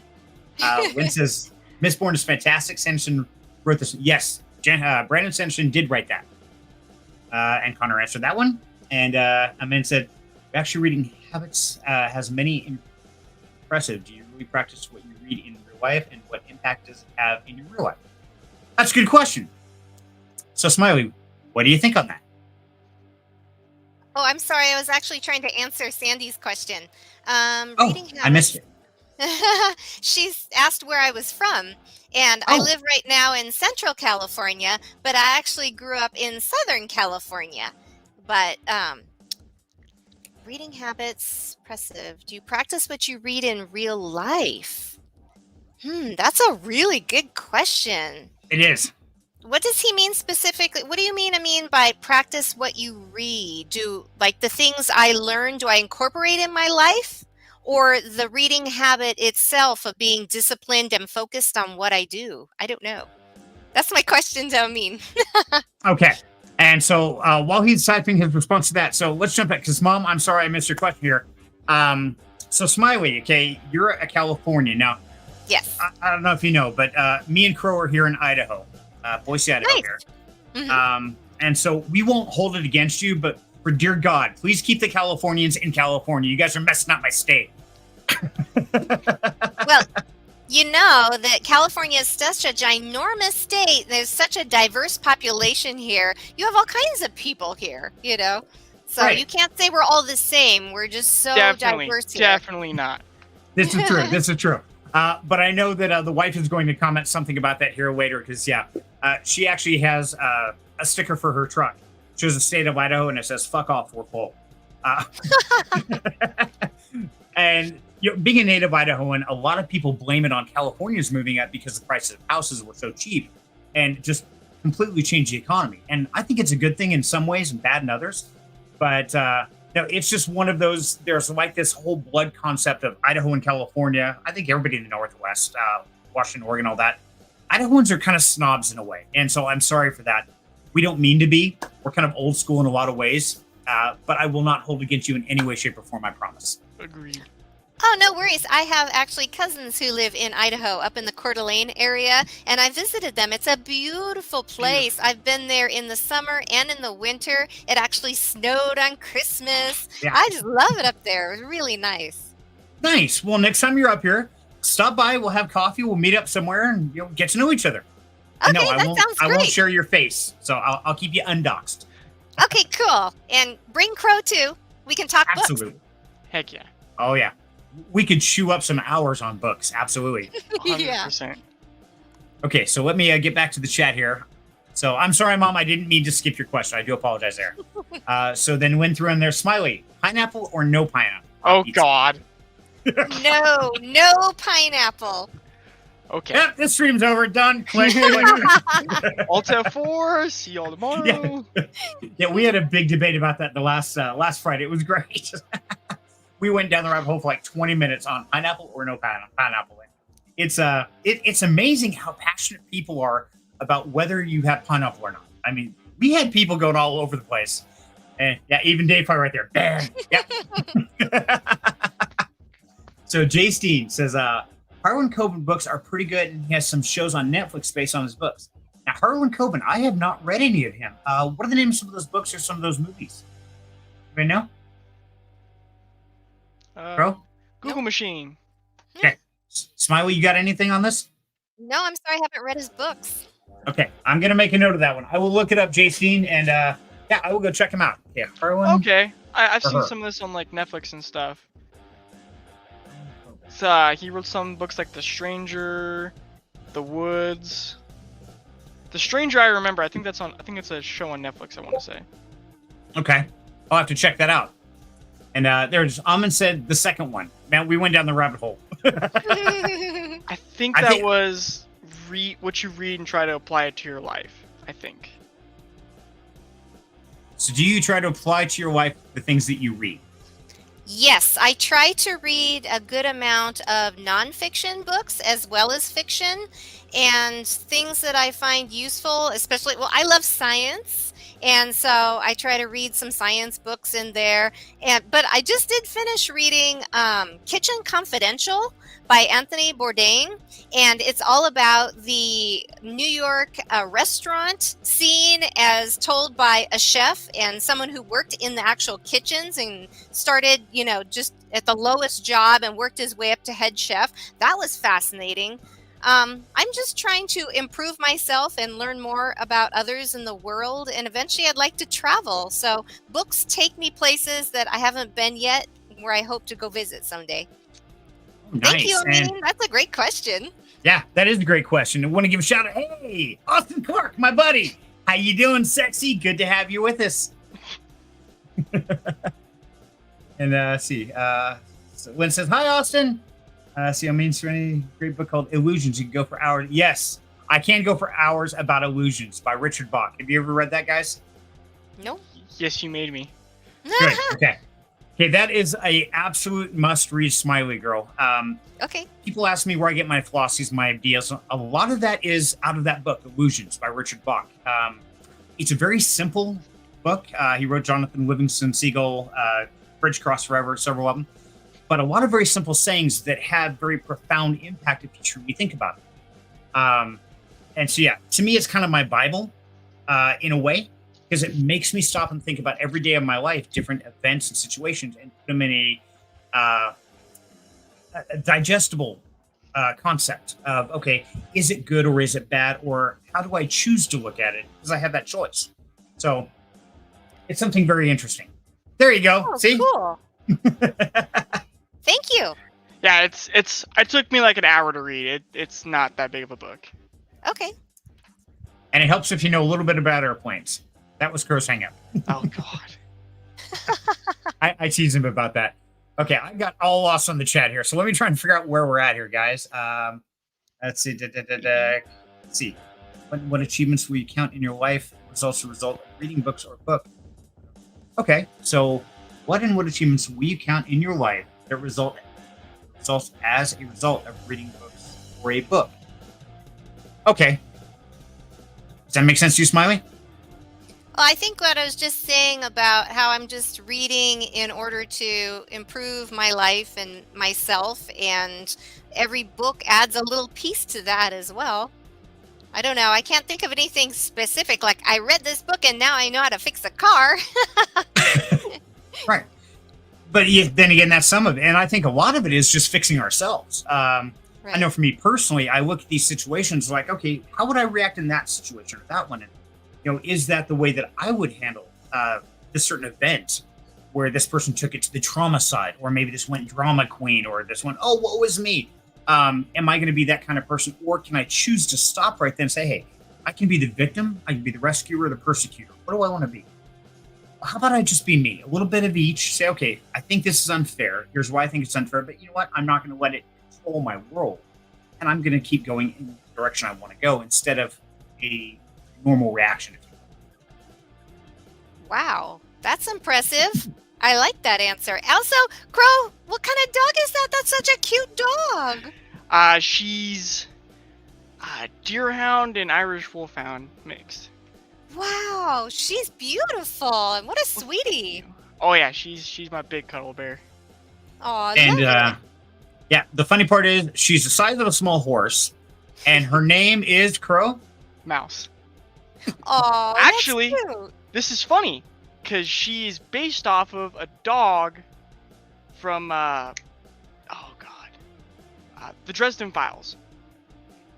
Oh no, I haven't Book read that either. That's terrible. Calling me Wow, out. I'm supposedly a reader and I haven't read any of these books. When Yeah. he gets this Scammer. dog, and it's a temple dog, and I don't know if you've read a lot of fantasy, but temple dogs guard temples and they're big and nasty. When he got the dog, it was this big, and he called it Mouse because it would fit in his front pocket, like here, it would fit in his front pocket, and he would take the dog everywhere with him. The dog turned into a temple dog, which is huge, like 5 foot, 6 foot, like huge dog. So when I got her, she was tiny. I was like, I'm gonna name you Mouse because I know you're gonna get big. Aw, that's cute. And even when it says, hi, Mouse. Just saying hi to you. Hey, yeah, after this, Smiley, you're going to have to get on Amazon. So, okay, order this book. Oh, my God. There's $400 in books. Yeah. Sorry. I know. I've done that before, unfortunately. I love books. It's very hard to restrain myself from buying them. I'm always on the library website trying to find them first so that I don't buy them all. See, that works. I know Yabonks, he goes to was the discount store, and I guess like twice a year they have like 10-cent book time, and so he just goes in with a list and loads up a card. He was telling me, he's like, "Hey, that works." It's true. And then where do you put them? Well, you've seen his backdrop, right? It's nothing but books, just bookshelf after bookshelf. Yeah. Yeah. His whole backdrop is nothing but books. So, no, it's definitely interesting, and I think that what people choose to read kind of shape their mentality in life and their personality. They're drawn to certain things, whether it's the drama or the chaos or whatever it is, horror stories, whatever, or the spiritual, moving things like that. But I think that helps shape them how they are going to be tomorrow. So, for me personally, I've always loved to give away the copy of Illusions, like I did Qrow there, because it was something that so motivated me to look at the world in a positive way. That the hope is that, okay, if they pick up even a little piece and they apply that to their life somewhere, that their life's going to get a little bit better versus reading, It or Stephen King all the time. I love Stephen King, don't get me wrong. But I think even those books have a connotation that kind of forms their personality. What do you guys think about that? Absolutely. I think so. That was way too easy. We agree. Simple answer to a simple question. That was not a simple question. That took me like 10 minutes to think that one up. What's wrong with you people? What you read definitely reflects a lot of aspects of your life. Like, unlike SmileyGirl, I read a lot of fantasy. That's pretty much all I read. I'll read some nonfiction every once in a while, but fantasy is my go-to. So because of that, I like Dungeons and Dragons. I like fantasy. I like going in and doing all that stuff. And so that definitely reflects my life. That's great. My favorite genre, I'm going to totally tell you, is post-apocalyptic fiction. I adore it. I read it all the time. And I don't know, there's something about the thought that maybe I would be the one person that survived, the pandemic or, the end of the world as we know it event. And how would I handle that situation? There's something fascinating about that to me. Absolutely. And so let me ask you on that topic, if that's your main genre you go to, now, do you also read other things of survival guides or tips and tricks, how to build a generator out of a paperclip or things like that, to try to prepare for that in case it does happen? Oh man, you're calling me out. I'm totally a prepper, yes, because we live in the country and we have 2 wells and we have some food that we grow, and then people make fun of me though because I have a bug out bag in my car. Oh, hell yeah. Perfect. 100%. Well, yeah, because if something happens and there's like an EMP and I'm stuck, miles and miles away, I have to be able to walk home, right? People Anyway. make fun of me because I got a get home bag in my car. Oh, great. So I totally understand. Thank you. Yes, it makes sense to me. And just the water's been cut off for a couple of days or the power's out for a while. Having a generator makes all the difference so we don't lose all the food in our refrigerators. So it works. It doesn't have to be the end of the world situation. Sometimes it's just a natural disaster. Right. It feels like the end of the world. You lose power or internet for like a day. Oh man, it's chaos, anarchy. Yeah. In today's society, it really is. I mean, they've talked about it before in several different things, news articles, books, stories, everything else. But yeah, I mean, if our society were to lose power, let's say for 6 months, you can go to the grocery store, could buy milk. Could you imagine what chaos would ensue? It would be absolutely nuts. Well, I don't think they store much food in the back of the store, do they? They're getting deliveries all the time. So if that supply chain was just cut off, we'd be in trouble. We'd be out of food quick. Right. And so you imagine what the world would turn into. 6 months. I mean, that's all it would take for complete anarchy. And Dave Pye says, Smiley's ready for the zombies. Yeah, buddy.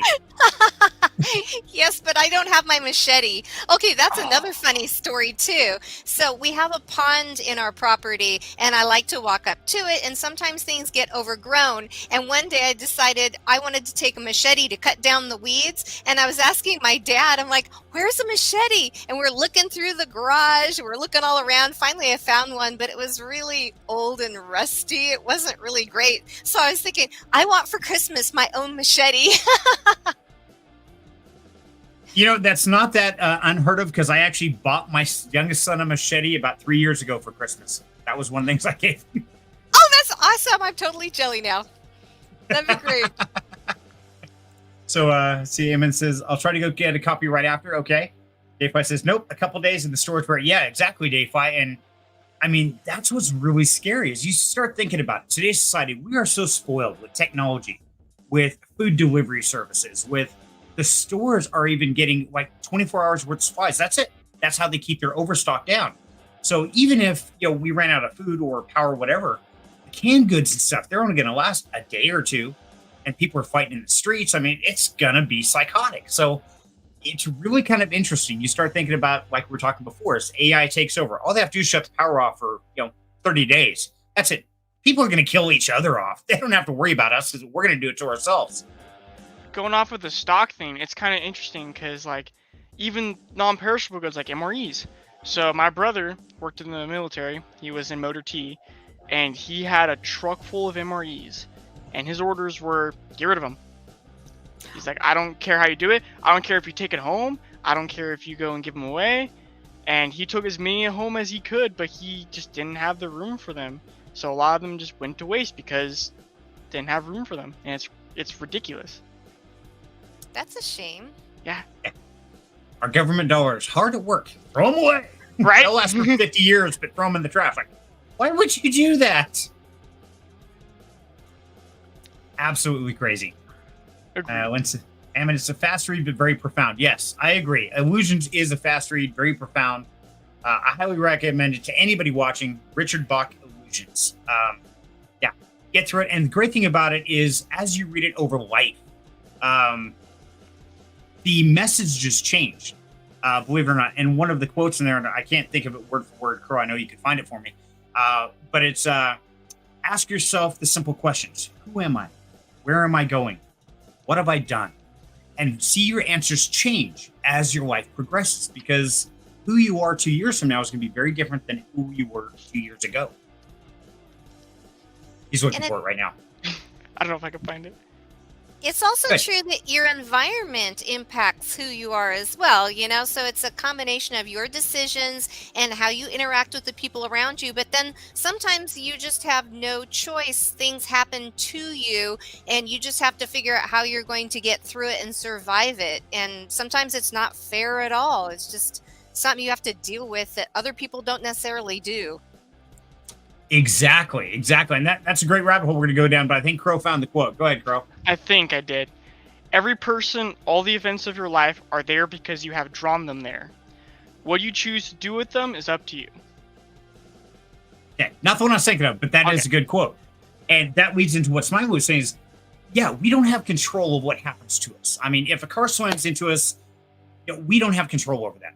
We have control of, did we get in the car? Did we drive that day? But at some point in time, we lose control. The only true power, in my perception, this is my rabbit hole, the only true power we have in this life is the power of choice. How we choose to react to something. We can't choose what happens. We can, however, choose how we're going to react to it. That's true. And our attitude also helps us get through a lot of things that we might not necessarily could if we had a really bad attitude. So that's why I like to try to keep my smiley going, because it helps me get through the tough stuff. Because if I start thinking, oh, this is horrible and life stinks and, I just might as well give up, I can't get through the hard stuff anymore. It doesn't work. Exactly. And so I'm going to switch gears real quick. So a movie called Celestine Prophecies. Have you guys ever watched that? Nope. Okay. It's more of on a religious level, but to me, it's the spiritual message. And the concept goes with what you're talking, Smiley, is keeping that positive attitude. Now, there's an interesting concept of the energy of the soul of the people, of us, is if you've ever noticed, if you're in a room full of angry, unhappy people, then that energy radiates and kind of absorbs into you. But if you can surround yourself with positive people and you put out positivity and they give you positivity and it stacks on top of each other, and it makes the world a better place, because we're always giving positive to each other versus trying to steal that energy from others. When it says SmileyGirl is fired.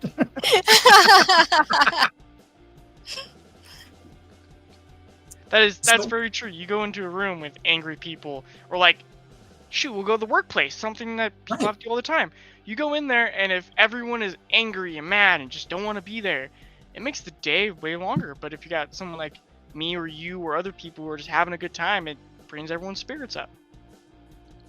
It totally does. There's kind of like it grows. It's a dynamic that interacts with each other, you know? Because, yeah, one negative person can really start to pull your day down, but one positive person can lift your day up, too. There's a lot of power in that. There is. And just like we talked before, is the power of choice. So, yes, you can have an angry person in your life, but you have the choice to separate them, to pull yourself away from them, or just ignore them, not let them affect you. And this is one of the hardest lessons I found is if I'm driving down the road and somebody cuts me off in traffic, damn near wrecks my car or something, and I'm very protective of my car. But anyway, I can choose to get mad. But when I get mad, what am I really doing? I'm giving them the power to control how I react. Why do I care enough about that person to give them the power over me?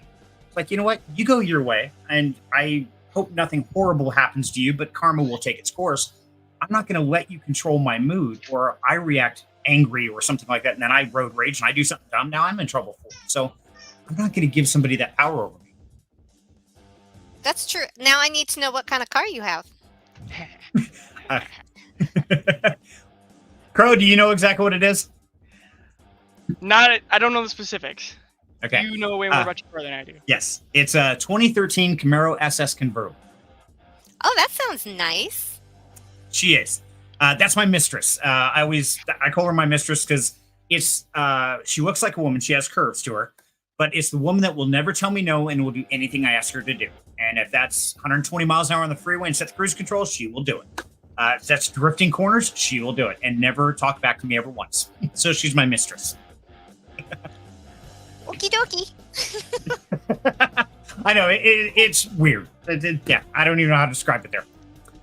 But yes, that is my baby. And actually, it's funny because everyone in my family is probably more protective of my car than I am, because we've got a lot of older cars here. But that is the only car this family's ever bought brand new off the showroom floor. You're talking over 10 years ago. And so we've always been very protective because that's kind of a badge of honor for us, because we've never been the rich family. And that's what brought Down Home Crypto the inspiration, is because coming from the bottom and building up is very challenging. So we want to try to show how to do that. So it's educating, teaching, guiding, just like you're doing with Alpha Cruise on your blockchain basics. Is my inspiration is the people that are living check by check, day by day, waiting to die. And that's all they're going to know if somebody doesn't say, hey, here's some information. Here's how you can change your life. So it all kind of wraps up hand in hand, if that makes any sense at all. It does. You're giving people hope and the tools to make that hope a reality, to make some goals and shoot for something different than what they're living in now. Exactly. Hey, somebody makes sense. All right. Thank you, Smiley. I'm not as crazy as I thought. Oh, I probably am. Definitely. And Amit says, what is background message of illusions and what do you want to achieve at the end? It's a great question. So the background message is that you have the power to choose everything in your life, how you want it to turn out, whether you want to be a positive person, negative person. Everything about our life is results of our choices. Yes, things occur. Yes, life will happen, but how we react to them, mentality, and how we choose to go after those problems or avoid them, whatever we do, is a direct result, or our future is a direct result of what we do at the moment. So what you do today will absolutely result in what your tomorrow looks like. So you have the power to change that at any point in time. And that's one of the best things about life is at any point in time, you're on a path, you can turn left. You say, nah, I don't like this path. Change gears. I've done that in careers like 6 different times. I've done that in places I've lived. It's like, yeah, nope, time to move to another state. We have the freedom and the power. All we have to do is have the courage to follow it. That's it.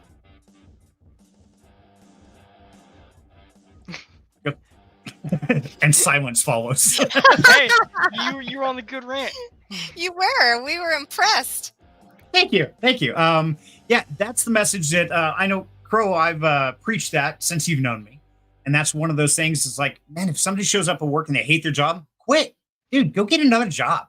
Don't do something that you hate every single day. If you get up in the morning and say, I hate my life, I hate my job, you know what? It's simple. Change it. And of course, well, of course, it's easy for you to say that. Like, dude, I've done it.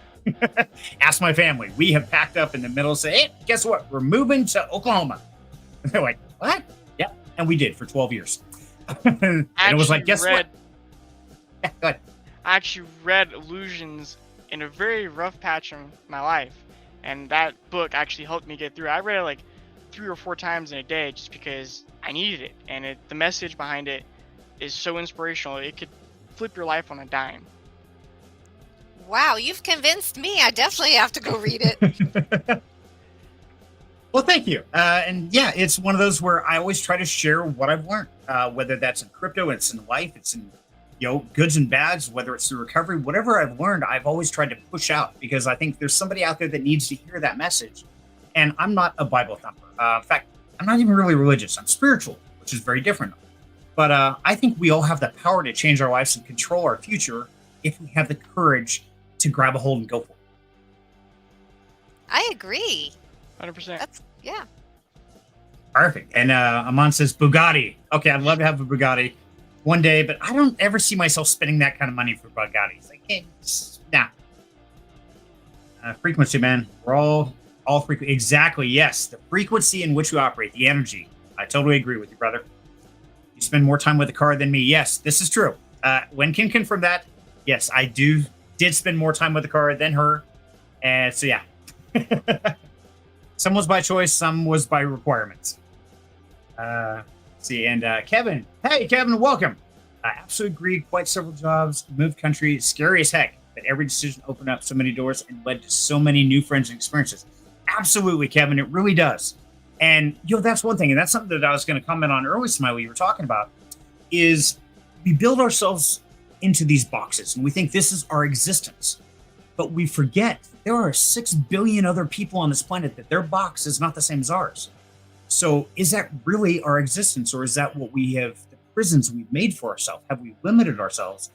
And by using fantasy books or different ways to explore and widen that box out, because when you do go to another country or another place, or you meet somebody else and you start to look at the world through their eyes, man, it changes your perspective. It changes everything about how we see this world. And so, yeah, I agree, Tom, or Kevin. Sorry, I saw Kevin, Tom Jones. I'm not sure, go Kevin or Tom.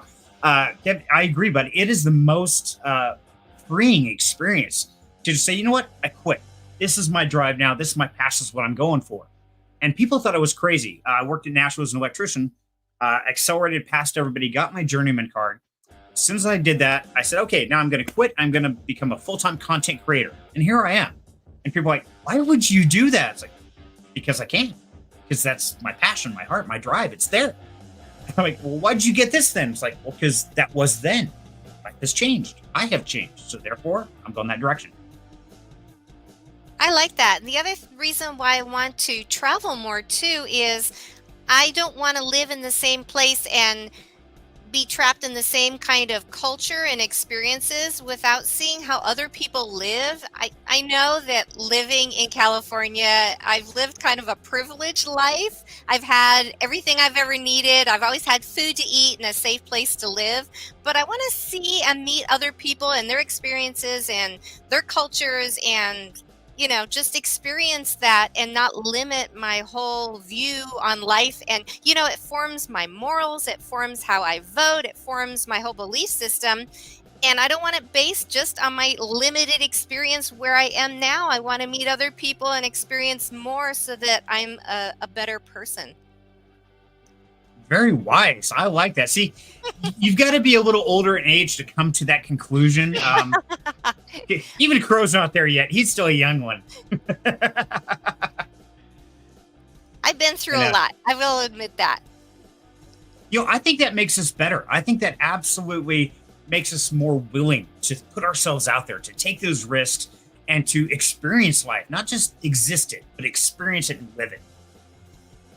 Right. Amin says, my hobby is traveling. Man, one day I'm going to get to that point. In fact, I was telling Lynn earlier today that I want to, after the next bull market, and I make some funds, and my crypto journey has gotten to where I'm profitable. We're all going to get there eventually, maybe. Is I want to go around and I want to fly out to Florida, and I want to just show up on Yabonka's doorstep and say, hey, I'm here, and hang out there for a week or two, do a couple live streams, have some fun, then fly out to Australia, to Sean Clark's house, and just show up on his door. It's like, hey, Sean, how you doing, buddy? And then fly back to go visit Austin. It's like, hey, how you doing? Okay, teach me how to trade. And I want to go around and I want to meet these people. And now I got to go to California and say, hey, Smiley, I'm here, crashing the party. Absolutely.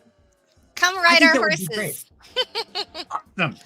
Okay, that's the only animal that doesn't like me. I was talking to Qrow the other day.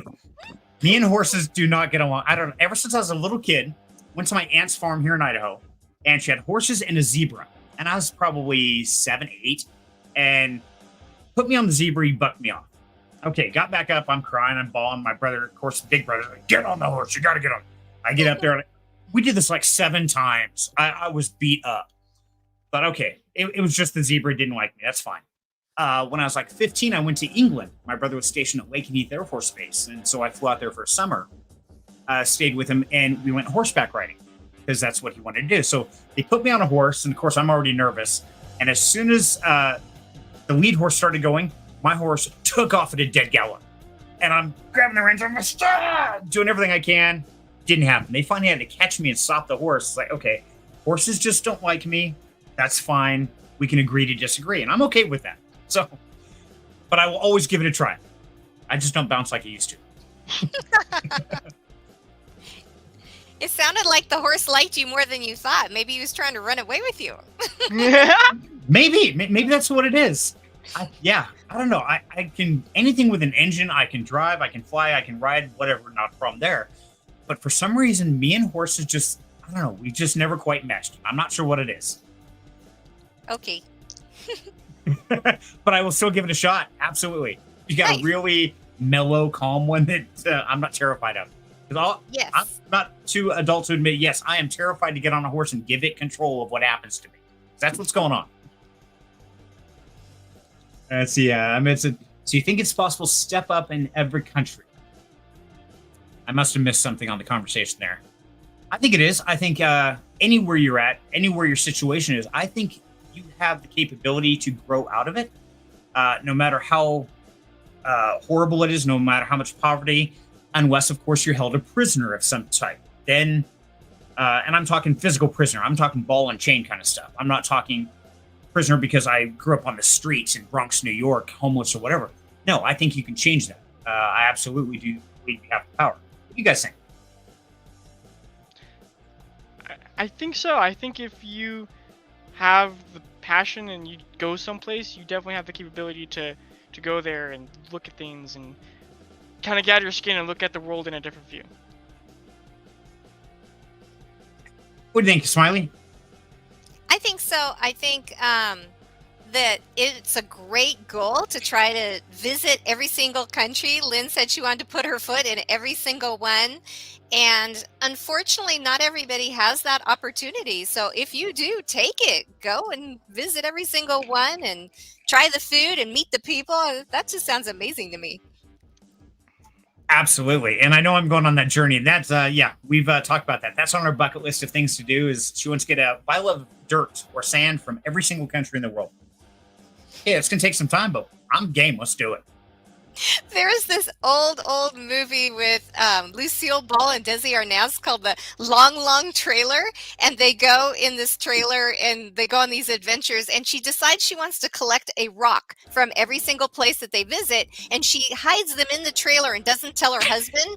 And they have to go up this really, really steep trail. And she's in the back trying to make dinner in the meanwhile. And all the rocks keep sliding from side to side in the trailer while they're driving up this steep road, and her husband doesn't know why, and it's hilarious. It's a great movie.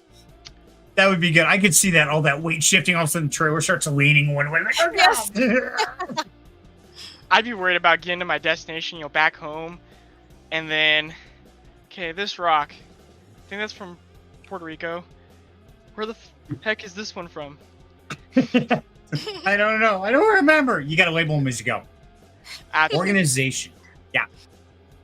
And Jason says, yes, just got back from Puerto Rico. Yeah, we did talk about that, Jason, when we had it on the show. And I've been to, not Puerto Rico, I've been to Puerto Vallarta years and years and years ago. And that was a wild experience. And what was really neat is I worked with the wife of the travel agent No, see, I worked with her husband. That's what it was. And he told me that they go down there about twice a year. And he said, what you got to do, you got to leave your 5-star hotel and you got to walk across the road and walk through this village. And I'm not kidding. This was a village. You're talking just like a palm tree lid, no walls, and all these families in there. You walk through this village and the little kids will take you. You tell them you're going to this restaurant. And they'll all crowd around you. And they did. It was like out of a movie or something. It's wild. I had like 10 little kids walking with me, taking me to this restaurant. And you sit down and it's right on the water. And they don't bring you a menu. They bring you out like this tray of dead fish. And you point at what you want. And I'm like, wow, that is really well. I was like, okay, that one looks good. And they take that particular fish and they go cook it for you. Like, okay, this is really weird. But they catch it every single day. And it was an amazing experience just to see the culture and the people themselves outside of the tourist area into the actual, inland or the natural part of it. That's cool. So, would you eat bugs? Not by choice. Would I get to the point that I would eat bugs? Absolutely. I will eat anything that moves slower than I do if it gets to that point. You shut off the power, man. That's it. Me and the night crawlers. I'm out there eating them. Let's see. Emma said the world is wide and wider than I think. Yeah, it is. Absolutely. Same with pigs. We'll never try to ride one ever. Yeah, Kevin, I never tried to ride a pig. I've been wild hog hunting down in Texas with a bow and arrow. That was scary as hell and a lot of fun. Yes, I'm a hunter to some degree. I only hunt what I eat. I'm not a sport hunter. But yeah, went down there and hunted wild hogs. You're talking a 300 plus pound hog that they will chase you. They will hunt you down and they will eat you. And so kind of took back to the dark ages of a bow and arrow and a knife. That's all I had. I was like, hey, you go out and one of you were coming back. I was like, oh, great. That was a long time ago. Let's see. Man, we got a lot of comments coming through. This is great, guys. Keep it going. And Smiley Qrow, if you guys want to talk, chat, anything, throw it out there, guys. I'm still picturing riding a pig. Was it like a Charlotte pig, or was it like you see in the Mexican movies where they're riding the bulls and stuff? I mean, was this a wild, crazy pig, or was it just kind of mellow and kind of sauntering? Imagine if you walked. Exactly. Price of a meal, a man can change a star. That is very true, Lynn. Absolutely. A man can change a star. So can a woman. And it's like we said, all you need is the courage to change your life. That's it. You don't have to be college educated or rich or tech savvy. You simply need the desire to change your life and the courage to follow that dream. And you too can join us on this great crypto adventure. There you go. That's my plug. I've been saying that ever since I created Down Home Crypto. Nice. Only been to 3 at this point. Let's see. What is the label? What is the rocks? Okay, I'm like, what the hell? I was lost. Sorry. Thanks, Qrow. This is why I need help to keep straight of what I am talking about. Hey, Chris. Welcome, buddy. Good to have you, my man. Hi, Chris. Hi, Chris. Cerny will eat anything that doesn't eat him first. This is true. Yes. And she knows, because this funny part, anytime White Woman says, hey, what do you want for dinner? I always have the exact same answer. Food. Oh, no. I don't care. It's like, you want something special? Yeah, food. Like, really? Yeah, that's it. Not real picky. And Dave Price says, no joke. We have wild horses here, and there's babies with them. You better be somewhere else. Yeah, see, that's not okay, Dayfi. You get an animal that big and they're in protection mode, we find out just how low on the totem pole us humans are. Hey, you take a 600-700 pound horse that's pissed off and protective, they're going to mess your world up really quick. Oh, boars. Yes. Boars, absolutely. See, Dayfi knows. You go out with wild hogs, they will mess you up. In fact, the place we went was this huge place. It had like 1,000 acres, and it was out in Texas, and it was straight wild boars. And the guy showed us a stitch mark he had from his ankle all the way up to his groin, where one boar laid him open. Ooh.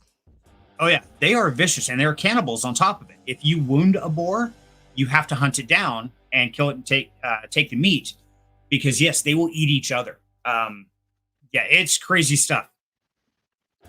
The hardest thing with moving to Central California and the country was the very first week, the number of like roadkill on the side of the road shocked me. There's not just squirrels, but there were like full on deer on the side of the road. And I'm just driving along.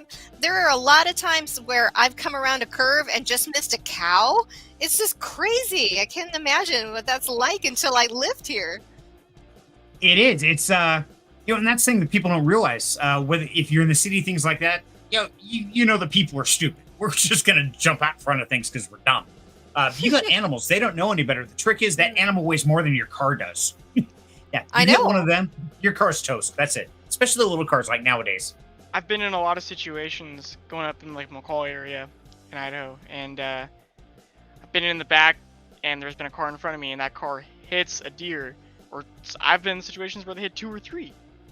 And sometimes they just leave the animal on the side of the road, and we've grabbed that deer and thrown it in the back of the truck and gone where we're going, and then we field dress it, and now we have deer. There you go. Turn a tragedy into a positivity. It's a big thing in life. Absolutely, like we were talking before.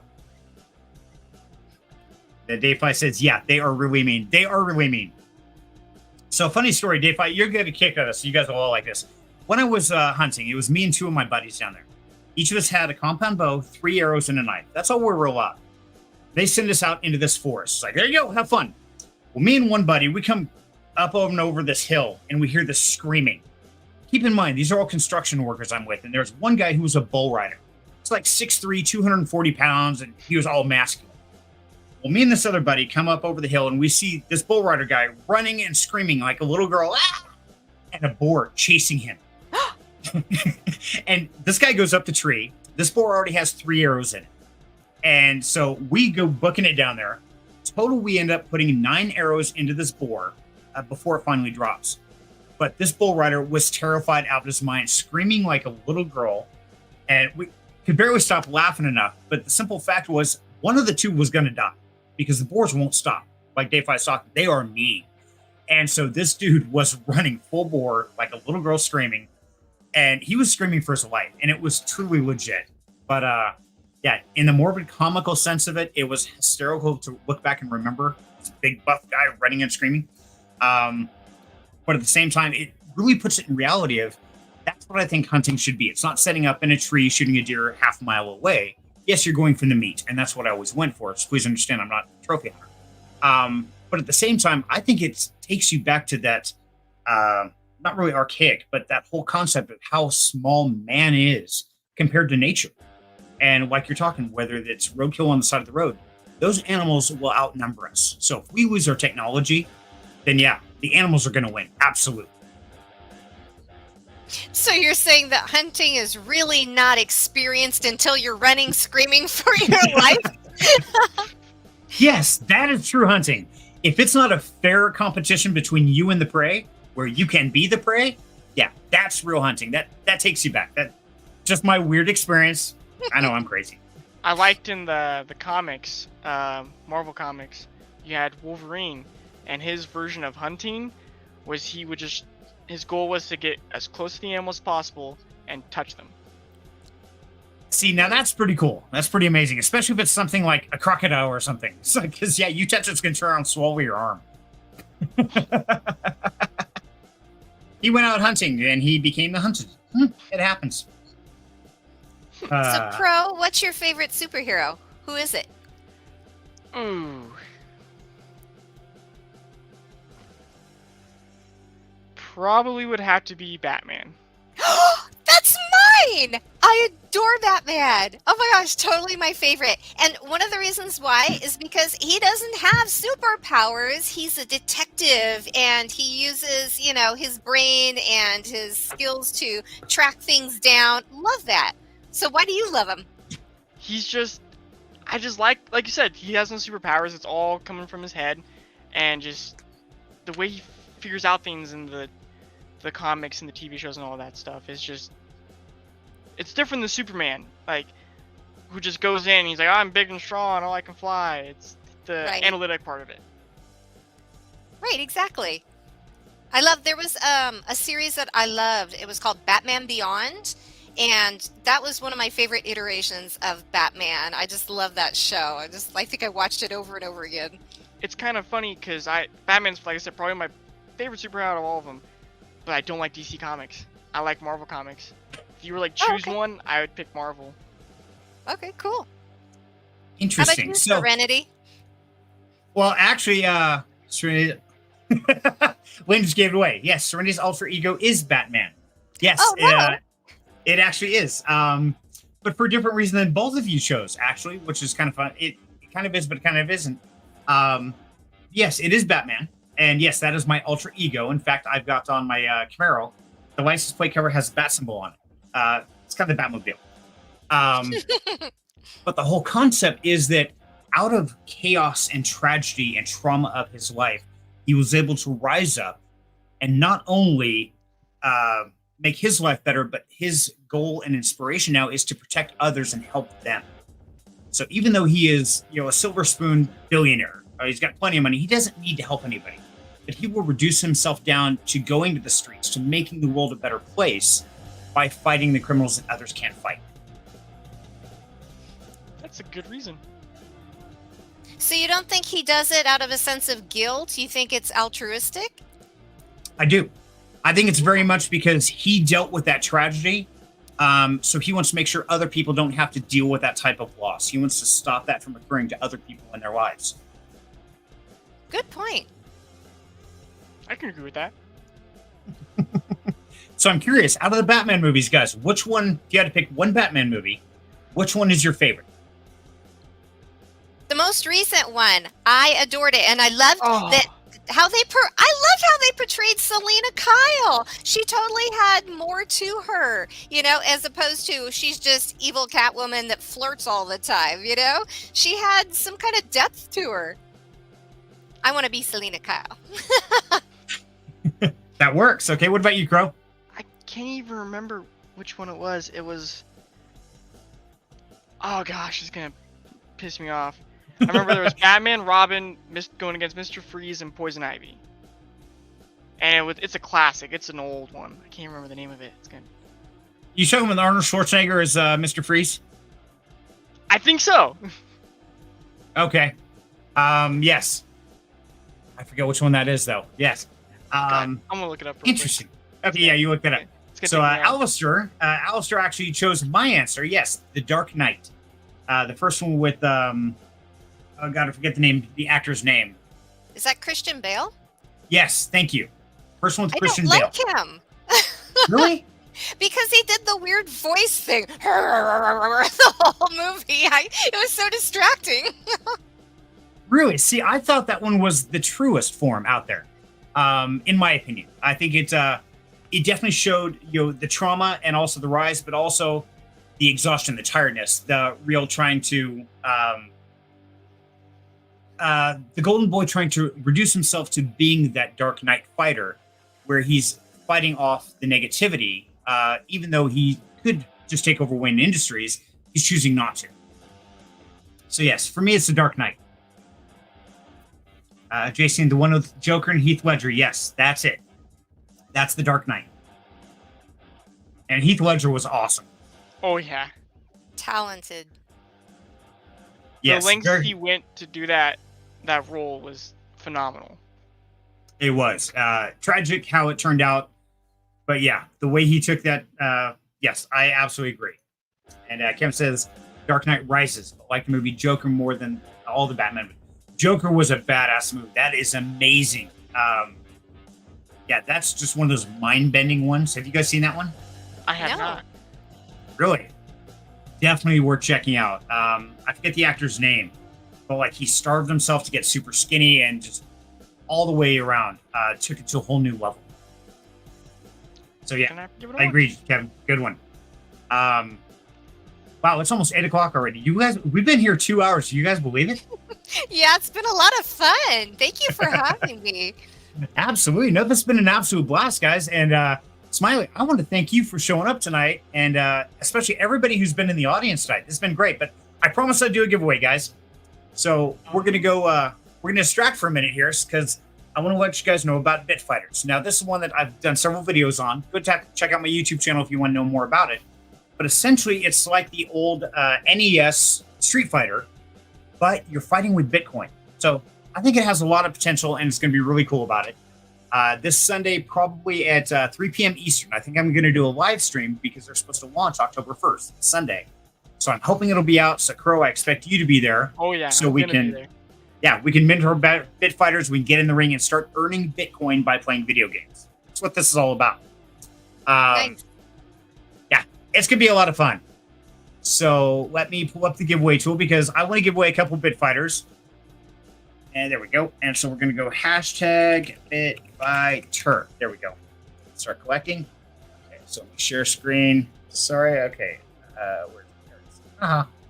There we go. Okay, so type hashtag bitfighter in the chat, guys. And whoever we draw will win a bitfighter. So, Smiley, have you heard of bitfighters at all? Yes, I have. I think the Pillars did an AMA on them, didn't they? No, they did a CEE with them. Sorry, CEE, my mistake. Oh, don't tell him I said that. What's it? Bad Hatter, I hope you're watching, buddy. Yep. Slap. Yes, I still call it an AMA. I just had to give you crap about it because it's funny. Yeah, it's been a lot of fun. I did an AMA with Zach, and Qrow and I have both been great, or Zach and Vader have said we've been great inspirations to help them find the goods, the bads, the bugs, things like that. And so yeah, it's been a lot of fun to play. If you're interested and you're a gamer like we are, definitely check it out. I think it's something you might enjoy. Nice. And, It's super fun. It's addicting, isn't it, Qrow? Oh, dude, I got the bug bad. If there's a bunch of people better than me at that game, I'm gonna be losing a lot of money. No, you're just going to be getting a lot better really fast. That too. A little bit of both. Exactly. But no, Smiley, is there anything we haven't talked about yet? Well, we're letting these entries come in, guys, so put that in the chat. It's collecting them for you. Dayfi, hashtag AMA. Oh, that's evil. Yep, Dayfi's totally going to squeal on us. Like, do you know what they said? Yep, we're in trouble. So it's kind of funny. I'm trying to keep my Bitfighter number right where it's at because I have exactly 42. So, SmileyGirl, why is 42 a relevant number? Because that's the answer to the question of life, the universe, and everything. Yes! Gold star. Smiley, for that, send me your AVAX wallet address. I'm sending you a Bitfighter because you answered that riddle today. Seriously? Good girl. Oh, Yeah, thank you. That's absolutely. awesome. Smacks for sex. There you go. So, yeah, a lot of people don't realize that. And, Qrow throws out, and of course, we were talking about the Hitchhiker's Guide to the Galaxy a couple of weeks ago on Freaky Friday. We went down a rabbit hole, and yes, Qrow brought out 42, and away we went. I actually love black cats. My current cat is a black cat, but before her, I had a black cat, and his name was Zaphod Beeblebrox. Very nice. I like Yeah. it. One says, yay, Smiley knows Hitchhiker's Guide. Yes. It's a must read. I haven't read it in like 20 plus years, probably 30 years now. I'm old. We won't talk about it. I need to go back and reread it, apparently. Oh, it's a classic. It is a classic. Absolutely. And Lynn says, love it, Smiley. So, Smiley, when I first approached you about this, what did you expect it would be like? I expected it to be an AMA where you would ask me all these tough questions about DeFi and I would scramble to make sure I knew the answer. I'd probably be furiously Googling off to the side. But this was a lot of fun. This is more fun than I usually spend my Friday nights doing. So thank you so much. Absolutely, my dear. I'm glad that you joined us. And yeah, this is really what I want Freaky Friday to be about is just having fun, getting to know the people because we can talk crypto all day. We can research, we compare. It's like, I know more. This is better. Now, we do that during the day. That's what we do to better our financial situation and our lot in life in a ways. But I think getting to know the people, I think that's the most important thing. So, yeah, I was really, I really felt honored that you were willing to join us here in the craziness because, yeah, you never know what's going to show up here. Yeah, like Qrow, it was such a pleasure meeting you. It was great talking books and superheroes. Loved it. So very nice to meet you. Very nice to meet you too. It's kind of funny because once you confirmed that you were showing up for this, Serenity over here was so excited. I think we were playing Call of Duty, and he just goes, "Oh yes, what? SmileyGirl's coming to Freaky Friday. It's gonna be awesome." Oh, I love him. He's awesome. He comes into the pillars and he's just sunshine and light and flowers and rainbows, and it's just my vibe. So keep doing that, Serenity. I look forward to every time you pop in. Well, thank you, my dear. I haven't been there as much because I've actually been trying to mine that fiat, cutting some wires, making some money to build my back. But I took a few weeks off, so I'm definitely going to be in there more often. And it sounds like Matt Hatter's got a few things up his sleeve he wants to talk to me about. So I see he's seen a little more of me. You never know. Ooh, sounds good. Absolutely. So I know we've had some comments rolling through. Smash for Sussy. Love Sussy. The movie kind of sucked. Okay, what movie? I missed what movie. Hitchhiker's Guide to the Galaxy. Okay, thanks, Qrow. See, this is why I have him, because somebody has to keep my dumb ass straight, because I get confused. See, all that positivity, it pushes out all the logical thinking half the time, so I gotta watch myself. Or I have babysitters like Qrow down here. And Amin said, this is more fun than usual AMA. So fun. Awesome, Amin. Amin, I don't know how to say your name, and I'm probably sure I butchered it, and I truly am sorry. I speak 3 Englishes. There's bad English, gibberish, and profanity. And that's pretty much it. So, yeah, anything technical, I screw up. So I am sorry, and thank you, brother. I'm glad you're enjoying this, and this has been a true pleasure, Smiley. Thank you so much for joining us, because, yeah, I feel honored. And like Qrow said, I was giddy. I was like a little kid. I'm not going to lie. Like, yeah, we got somebody else. Well, thank you. I really had a great time. Absolutely, my dear. And let's do a giveaway to wrap this show up tonight and let you guys get to your weekend and start partying some more. Okay. I'll give you like 5 more seconds, guys. Type. Thank you for coming. My name is John. Type in the chat hashtag Bitfighter right now, and we're going to give one of you guys watching a Bitfighter or gals. Okay. Dun, dun, dun, dun, dun, dun, dun, dun, dun, dun, dun, dun. Dun, dun, dun, dun, dun. Now it's gonna be stuck in your head all night. You're welcome. I'm evil, I know. Okay, in 5, 4, 3, 2, 1. Big money, no whammies. Big money, no whammies. Woo! And the winner is Amin. Yay! Congrats, Amin. Congratulations. Okay, Amin, so send me a DM in Discord and just show me a screenshot of this and send me your AVAX wallet address, and I will get you a Bitfighter tonight for stopping in, and thank you so much. This has been an absolute pleasure, everybody. And as always, the only thing I ask is do me a favor. Like the video, subscribe to the channel, come hang out with us on Friday nights. Let's have some fun. Sounds good. Awesome, and everybody's saying congrats, congrats, congrats. JC says congrats. If I said congrats. Kevin, congrats. So, and guys, make sure to tune in Sunday, 3 p.m. Eastern.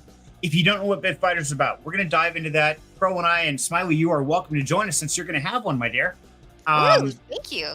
Yeah, we're going to mint our Bitfighters. We're going to go in. We're going to test out the new game. Zach's pretty sure it's going to be launched by that time. All should go well.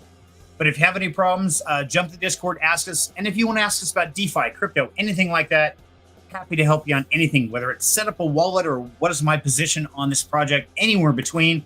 Smiley is the same way. She will give you great, honest answers and information. Pillars community, I highly support them. Definitely check them out. Have anything else? Drop us a line. Yay! The silence was killing me. Thank you. It's like somebody say something. Anything. Discord or the post, both Alman, either one. Both of them are filled with awesome community members that will answer any questions you got. Down Home Crypto Discord and the Pillars community. I would say join them both.